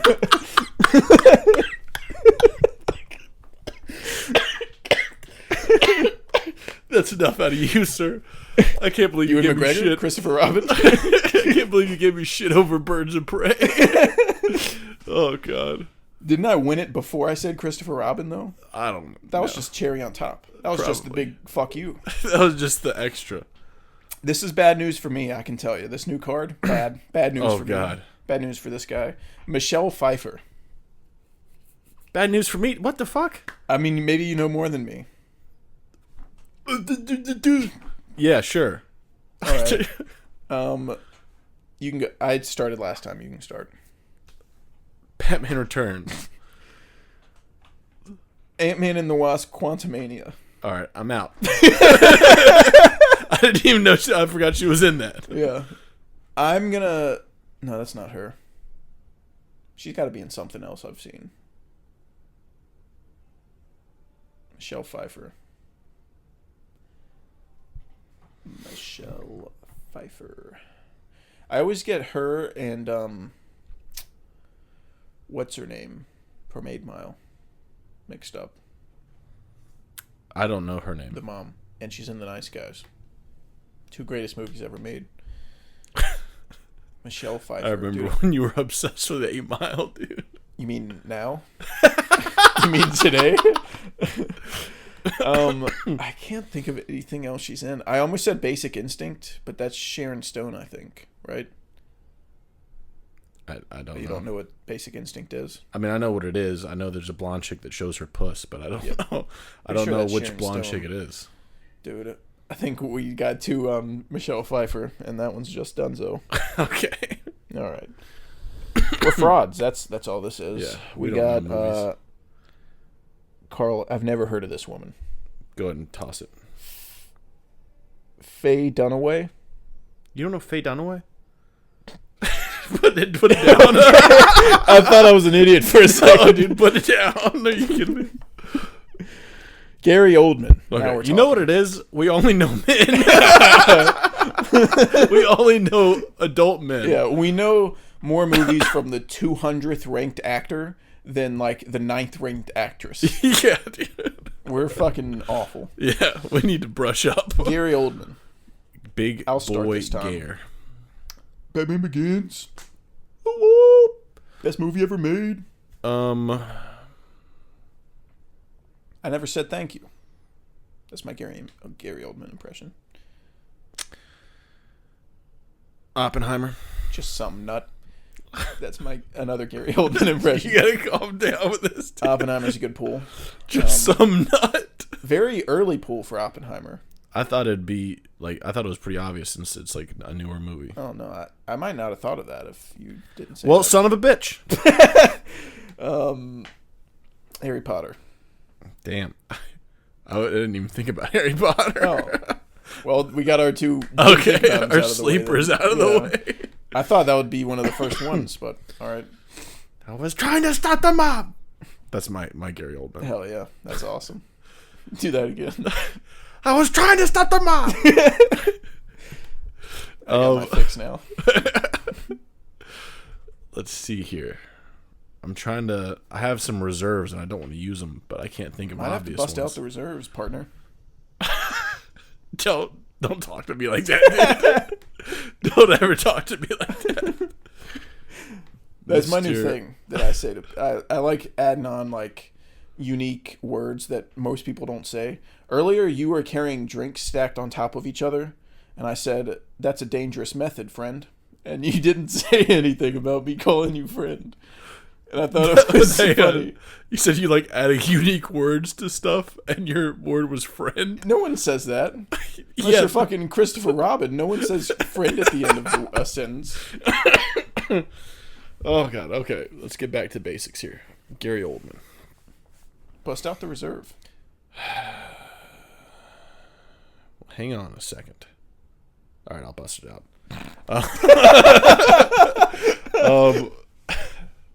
That was the you did the fucking Gwibbly what's it called, the dance? Yeah. I'll do my special Gwibbly dance for just $5. We're not giving you $5, man. Well, I'll do it for free. Ooh, ooh, ooh.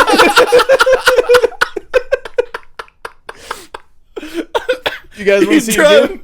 You drive a hard bargain. All right. State of Grace. Never heard of it. That's why it's a reserve, dude. I'm fucking running on empty. Leon the Professional. damn it. Darkest Hour. Dawn of the Planet of the Apes. Good. That was good. That felt that right up my ass. Oh. God damn, you put that on turbo, dude. Are you trying to get in my head right now? I feel like I'm being interrogated by the CIA, dude. What the fuck? You can't do that in the middle of a game. You're a goddamn psycho, dude. Did you or did you not know that your brother was a communist when you let him onto the site? That's my Jason Clarke impression. Yeah, by the way, this is an audio podcast. I just turned on my bedside light to give us a little... It's getting dark.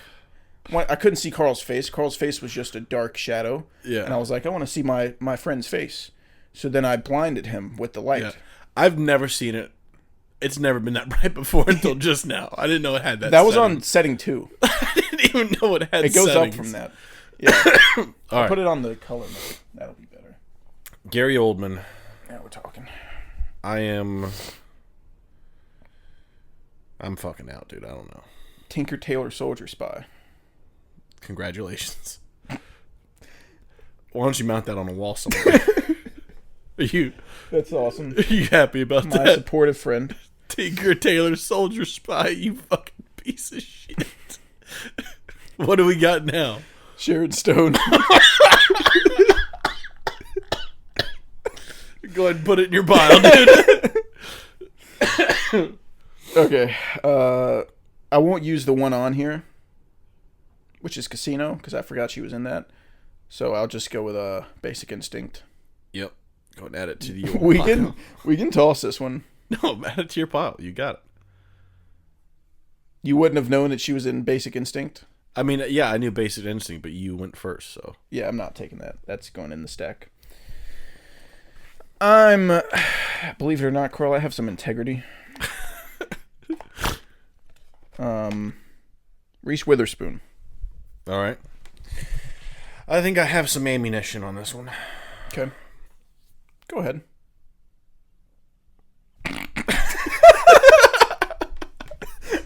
All right. Legally Blonde. American Psycho. Good one. That's Bone. Very good one. I can always get you a lime. You know, I thought I had some ammunition on this one. But sit here brushing through the empty catalog and just not a lot coming out, dude. 4 Christmases. Mud. Oh. Yes, sirree, Bob.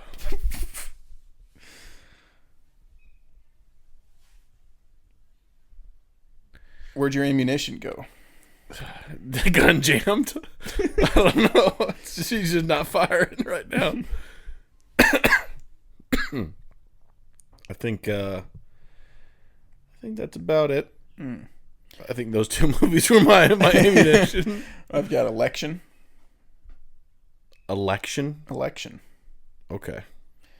I mean, I guess I believe that's a movie. I don't fucking know. 1999 by what's his name? Made The Holdovers. That fucking guy. Alexander Payne stars Matthew Broderick. AKA You're an Idiot. And I'm smarter than you. Election, 1999. Filmed on the 1st of July. 74 degrees outside. You fucking retard, dude. What are you talking about? What the fuck is wrong with you? Why are you so mean to me?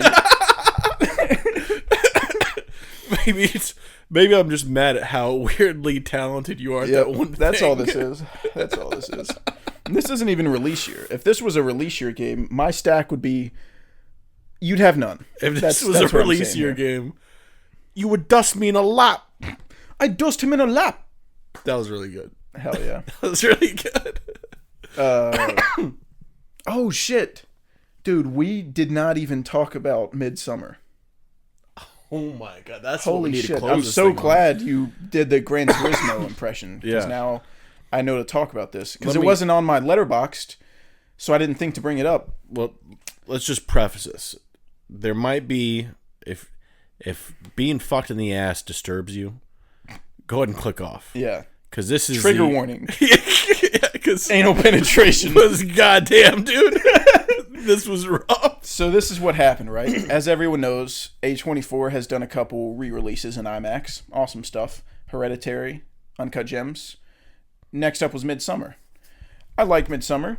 Carl doesn't like Midsummer. So I was like, let's go watch this. Maybe I'll like it a little more. Maybe you'll like it this time. Yeah. Director's cut. Long movie.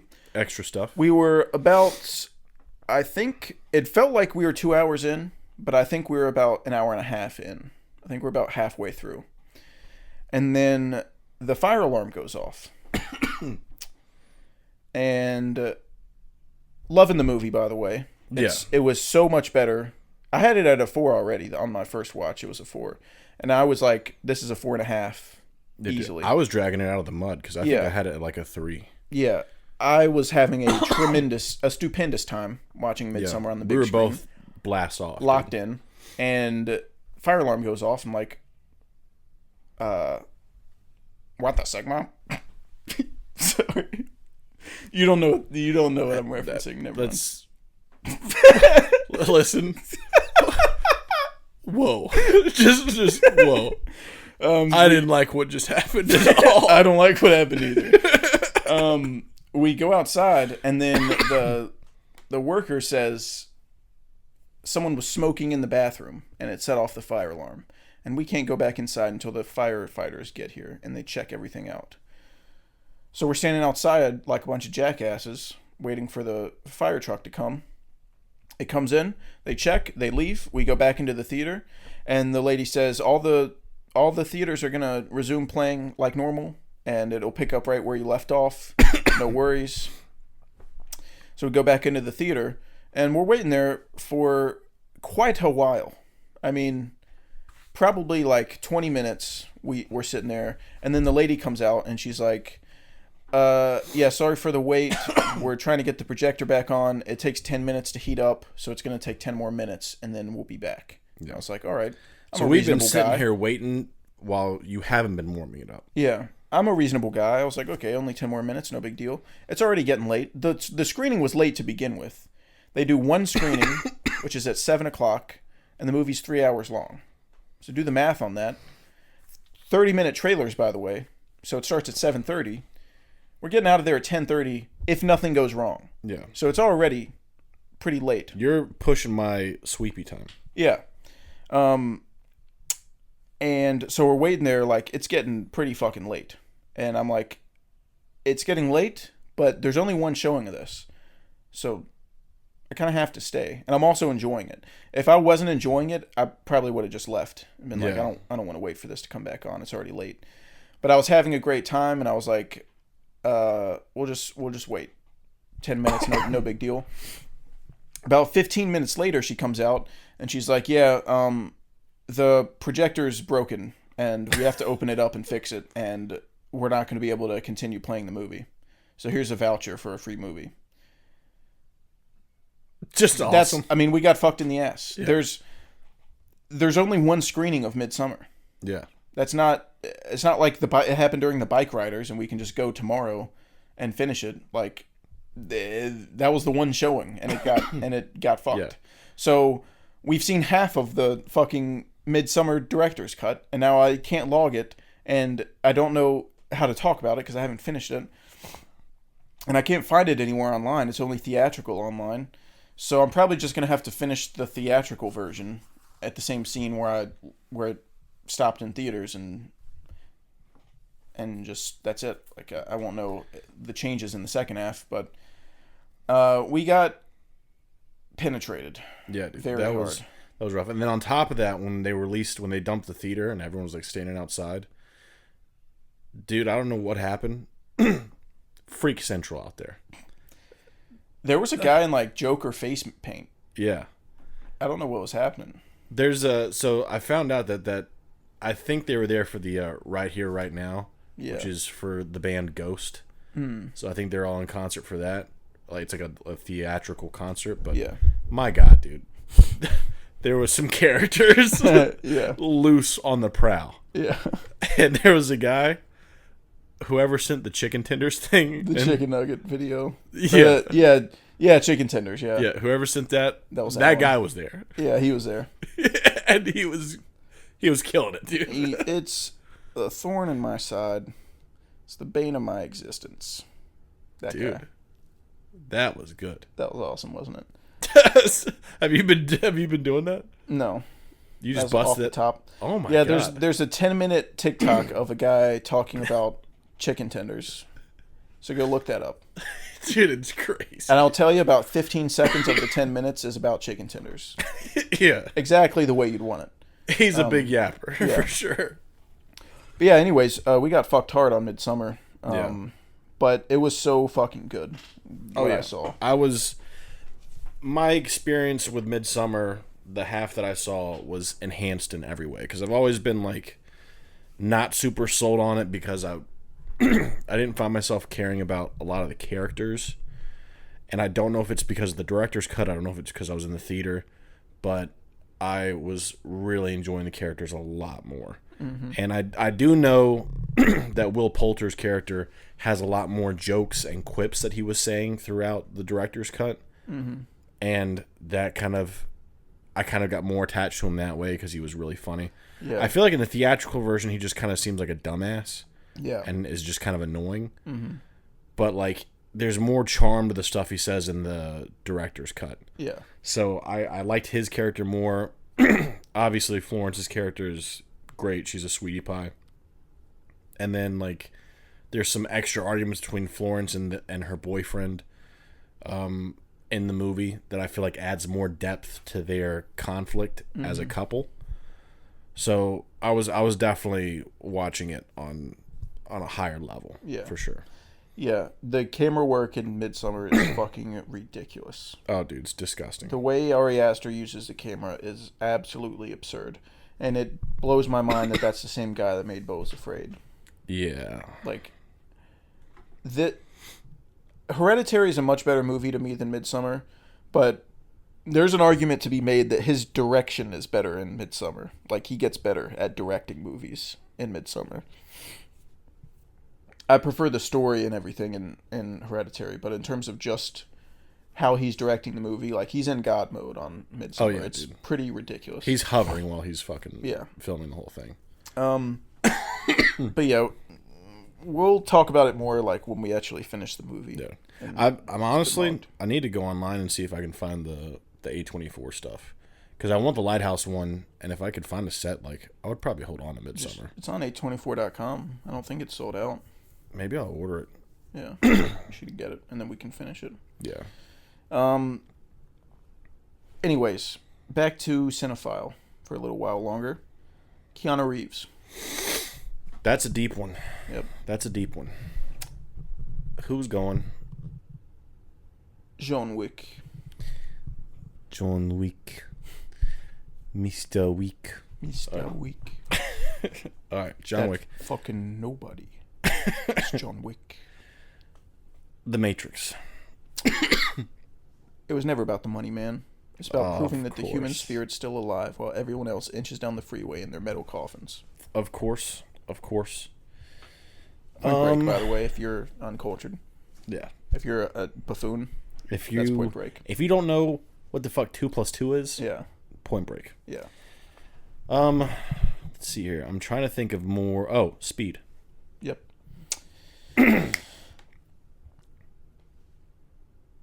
Almost fucked up the name. Fuck. What's the name of that movie? Hardball. Almost said Moneyball. Oh, nice. Yeah, it is Hardball.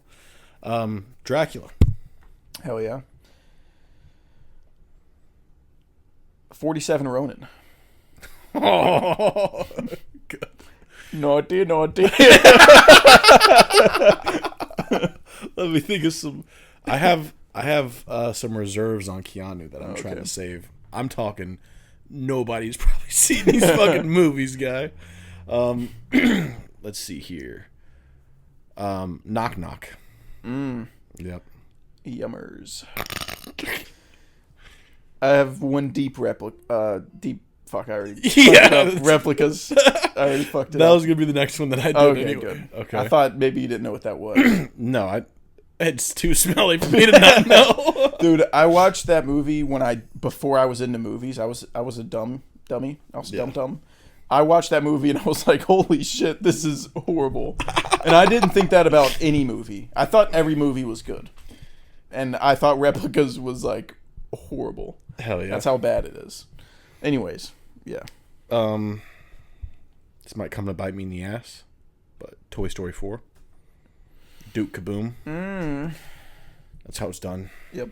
In case you're wondering, write that down. In case you were wondering, Canada's greatest stuntman. I'll go with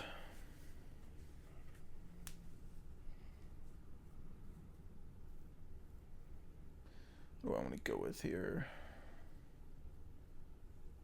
Keanu Burger.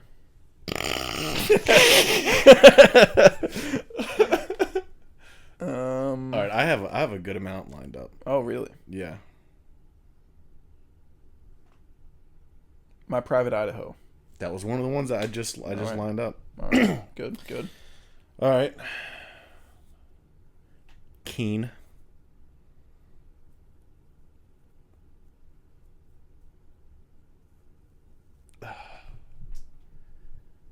Might just go start going with some of my deep cuts. Do you have any in the reserves?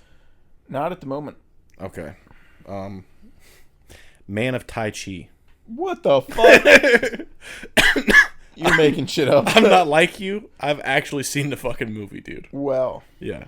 Man of Tai Chi.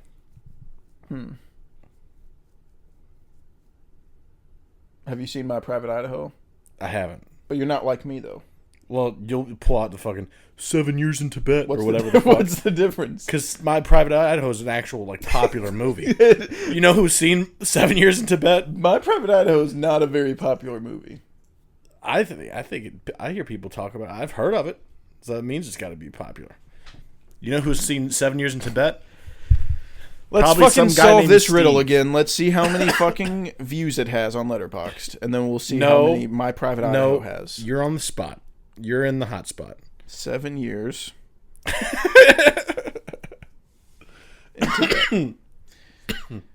It has 107,000 logs. And you said My Private Idaho was more. I doubt it's that much more.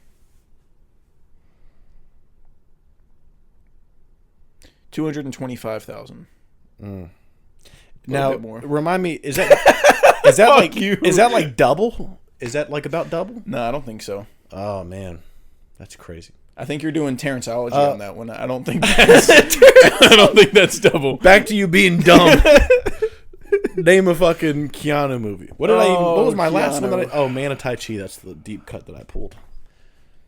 Keanu Reeves. Yeah. He's been in some pieces of shit. Yes, he has. I've got another piece of shit lined up, dude. In case you're I'm wondering. blanking on his pieces of shit. Constantine. Oh, that's a good one. I didn't even think about that. Hell One. fucking yeah. Good stuff, dude. Proud of you. I'm the man. Proud of you. Proud of you. All right, you asked for it. The day the Earth stood still. Man. Oh, brother. The old Keanu.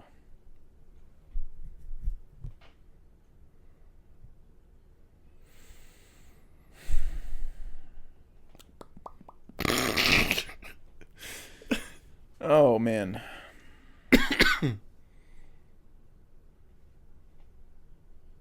I've got one more. Fuck. And after that, I'm disarmed.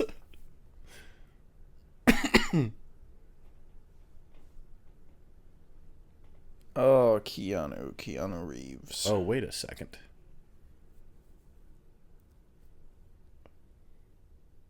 No. No, I don't think so. DC League of Super Pets. That's crazy. That's crazy that you just did that to me. You son of a bitch. Always be my maybe. Ew. Yucky. That's how we do it around here. That's how we do it in the old country. Oh, fuck. Okay, we're tied now. So I need to think of one to win. Or you. Yep. But as of now, we're tied.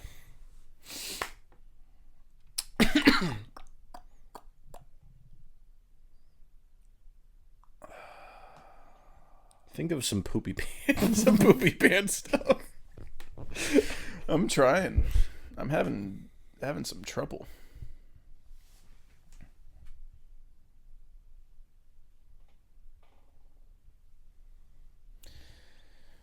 I'm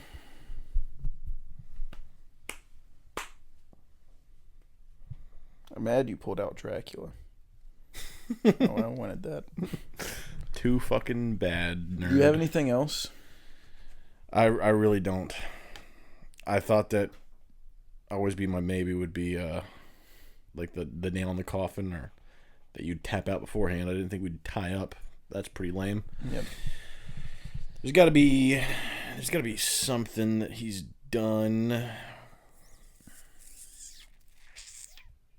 that was bad.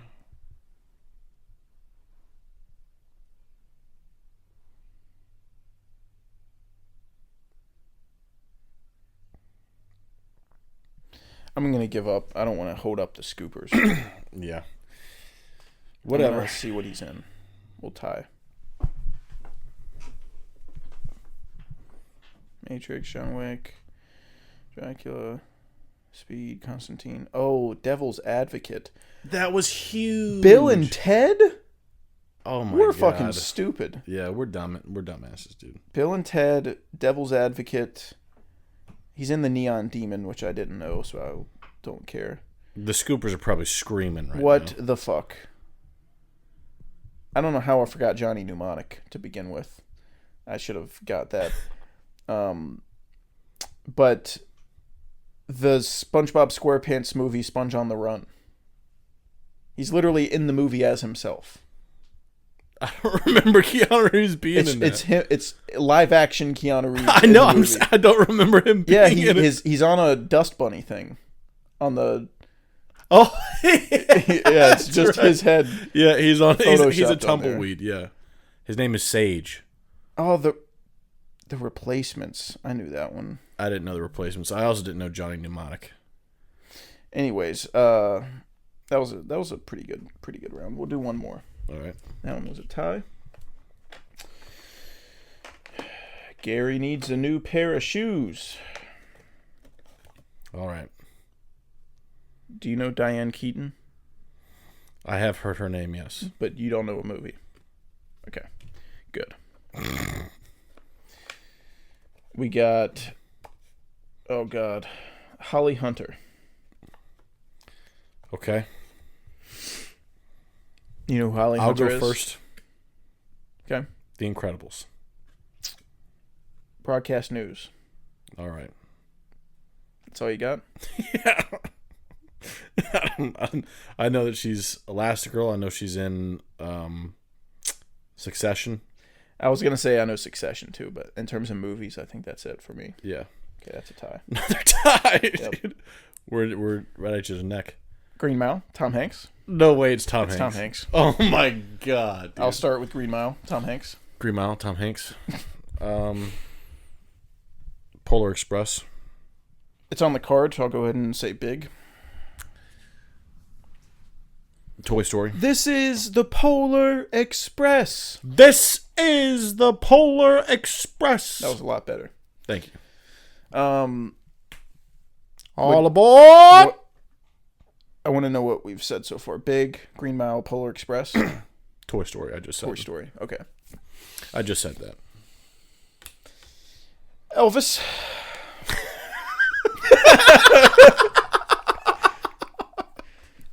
We are two lonely children. Dude, what a freak. What a fucking turd. Get away from me, you fat toad. It has everything to do with us. Forrest Gump. Castaway. Good one. Mr. Hanks.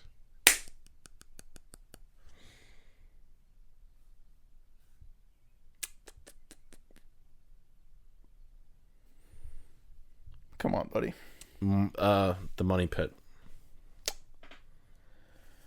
Saving Private Ryan. Good one. God, there's a lot of like early movies that I know, but I like aren't. I'm not 100% sure. I think he's in The Burbs.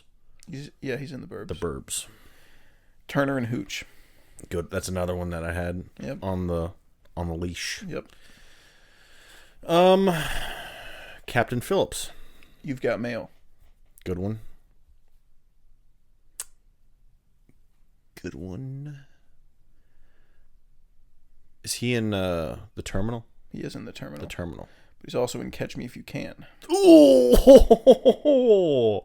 Some good stuff right there. Some good. Oh my God! Don't do that to me, dude. It's pretty nerds. Old Tom. The Da Vinci Code. Oh, I don't want to fuck up these two movies.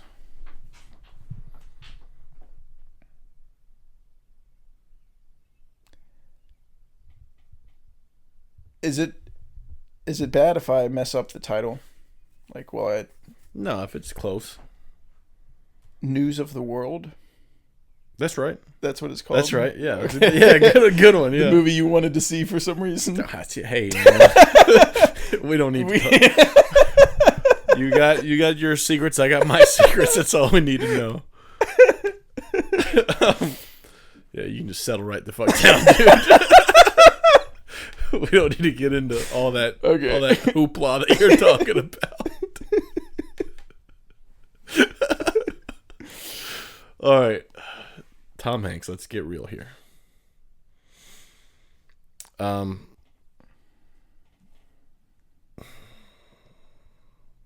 Sully. Big time. Yeah. Greyhound. What the fuck? There's a movie called Greyhound? What the hell, dude? Yeah, you directed it and started it. Oh, damn. I thought I was the Tom Hanks fan, dude. I didn't know you were Roche Rhoda, his movie. All right. Tom Hanks. Green Mile, Tom Hanks. Angels and Demons. You proud of these? What'd you say? You proud of these? Oh, dude, I'm just getting through the eras of Tom Hanks. That's his long hair era. It's his long hair, edgy era. Green Mile, Tom Hanks. That was an interesting era. You're right. Yeah, dude, it was nuts. He had no idea what he was doing. I think he was trying to be Tom Cruise. He forgot which Tom he was. He was trying to run.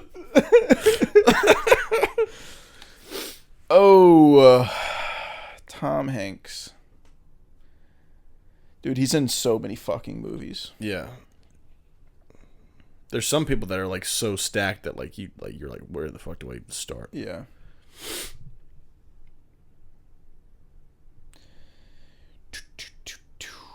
So that's it, huh? After everything we've been through. You are a toy. Oh, I got a couple more. Fuck. I got a couple more.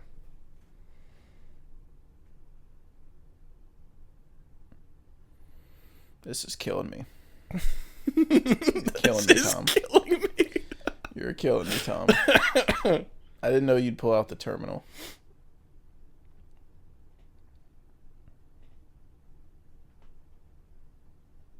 Yeah, I like me some Mr. Hanks. Dude, I think I'm not a big fan of Jack Hanks. Is that his name? No. What's his name? I was gonna make a joke about Chet Hanks. Jack? Chet. I was gonna, as a movie Tom Hanks is in, I was gonna say the Chet Hanks biopic. It's gonna be like Honey Boy, but with Tom Hanks. Oh, Dude, I God. think I might be tapped. Hell yeah. I think I might be tapped. What's on here? Oh, big. Yeah. I'm tapped. All right. I had Saving Mr. Banks Never heard of it. as one. He's in 2 movies that start with saving and then a name. Yeah, and then Classic Tom. fuck, what was the other one that I thought of? Oh, Finch, I think is the name of the movie. You know what I'm talking about? The one Apple with the movie? robots? Yeah. Yeah. Yep. Hell yeah. Will you get old Timothy? Yep. That's how it's done. What the fuck is wrong with you, dude? Do you think we should do one more, or do you think we should call it? Call it. It depends on who it is. If it's a stacked one, I don't want to go back and forth a ton. Here's the thing. It's an incredibly stacked one, Put it back. but the picture they chose for this is ridiculous. Let me see. I'm gonna cover the name, and you tell me who this is.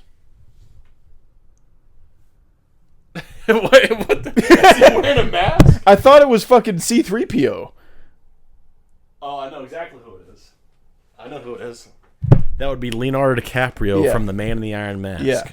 Why'd they put him in the mask? I don't Why'd they choose that movie? Yeah, there's a lot of questions. He looks like the Gimp from Pulp Fiction. What the fuck is this? I pulled out and just looked at the picture, and I was like, what? Is this Bigfoot? Who the fuck is in this deck? Is this Rocky Dennis, dude? What the fuck? We'll save that for next time. Yeah. But yeah, we've gotten up to the proper runtime now, so we are all good to roll. All set to hold. I like every scoop to be at least 2 hours. Yeah. Give the people 2 hours of scoop, 2 hours of film, about an hour of film and about an hour of scoop. Yeah. It's kind of the way I see it. Yeah. How I like to Sometimes the balance it scoop's just way too much. Sometimes we It go really over on is. the scoop. Yeah. So, didn't have like a huge list or ranking or whatnot to talk about. And the big release for this week, not much to say. Yeah. So, It really comes down to, do you want to ride the bike? You want to ride a bike? But you're not going to ride the bike. You want to ride a bike? So y'all have to tell us if you enjoy the cinephile, if you want us to play that more often. Yeah. It's and a if good you thing do to- enjoy it, is Henry Sugar a winning card? Because I am fucking behind. And I could really use the dub, guys. Carl's fighting the good fight right now. I'm the rebellion here. Carl is Jon Snow in the Battle of the Bastards right now. It's just me out here. Cash has an army of release years, and I'm by myself.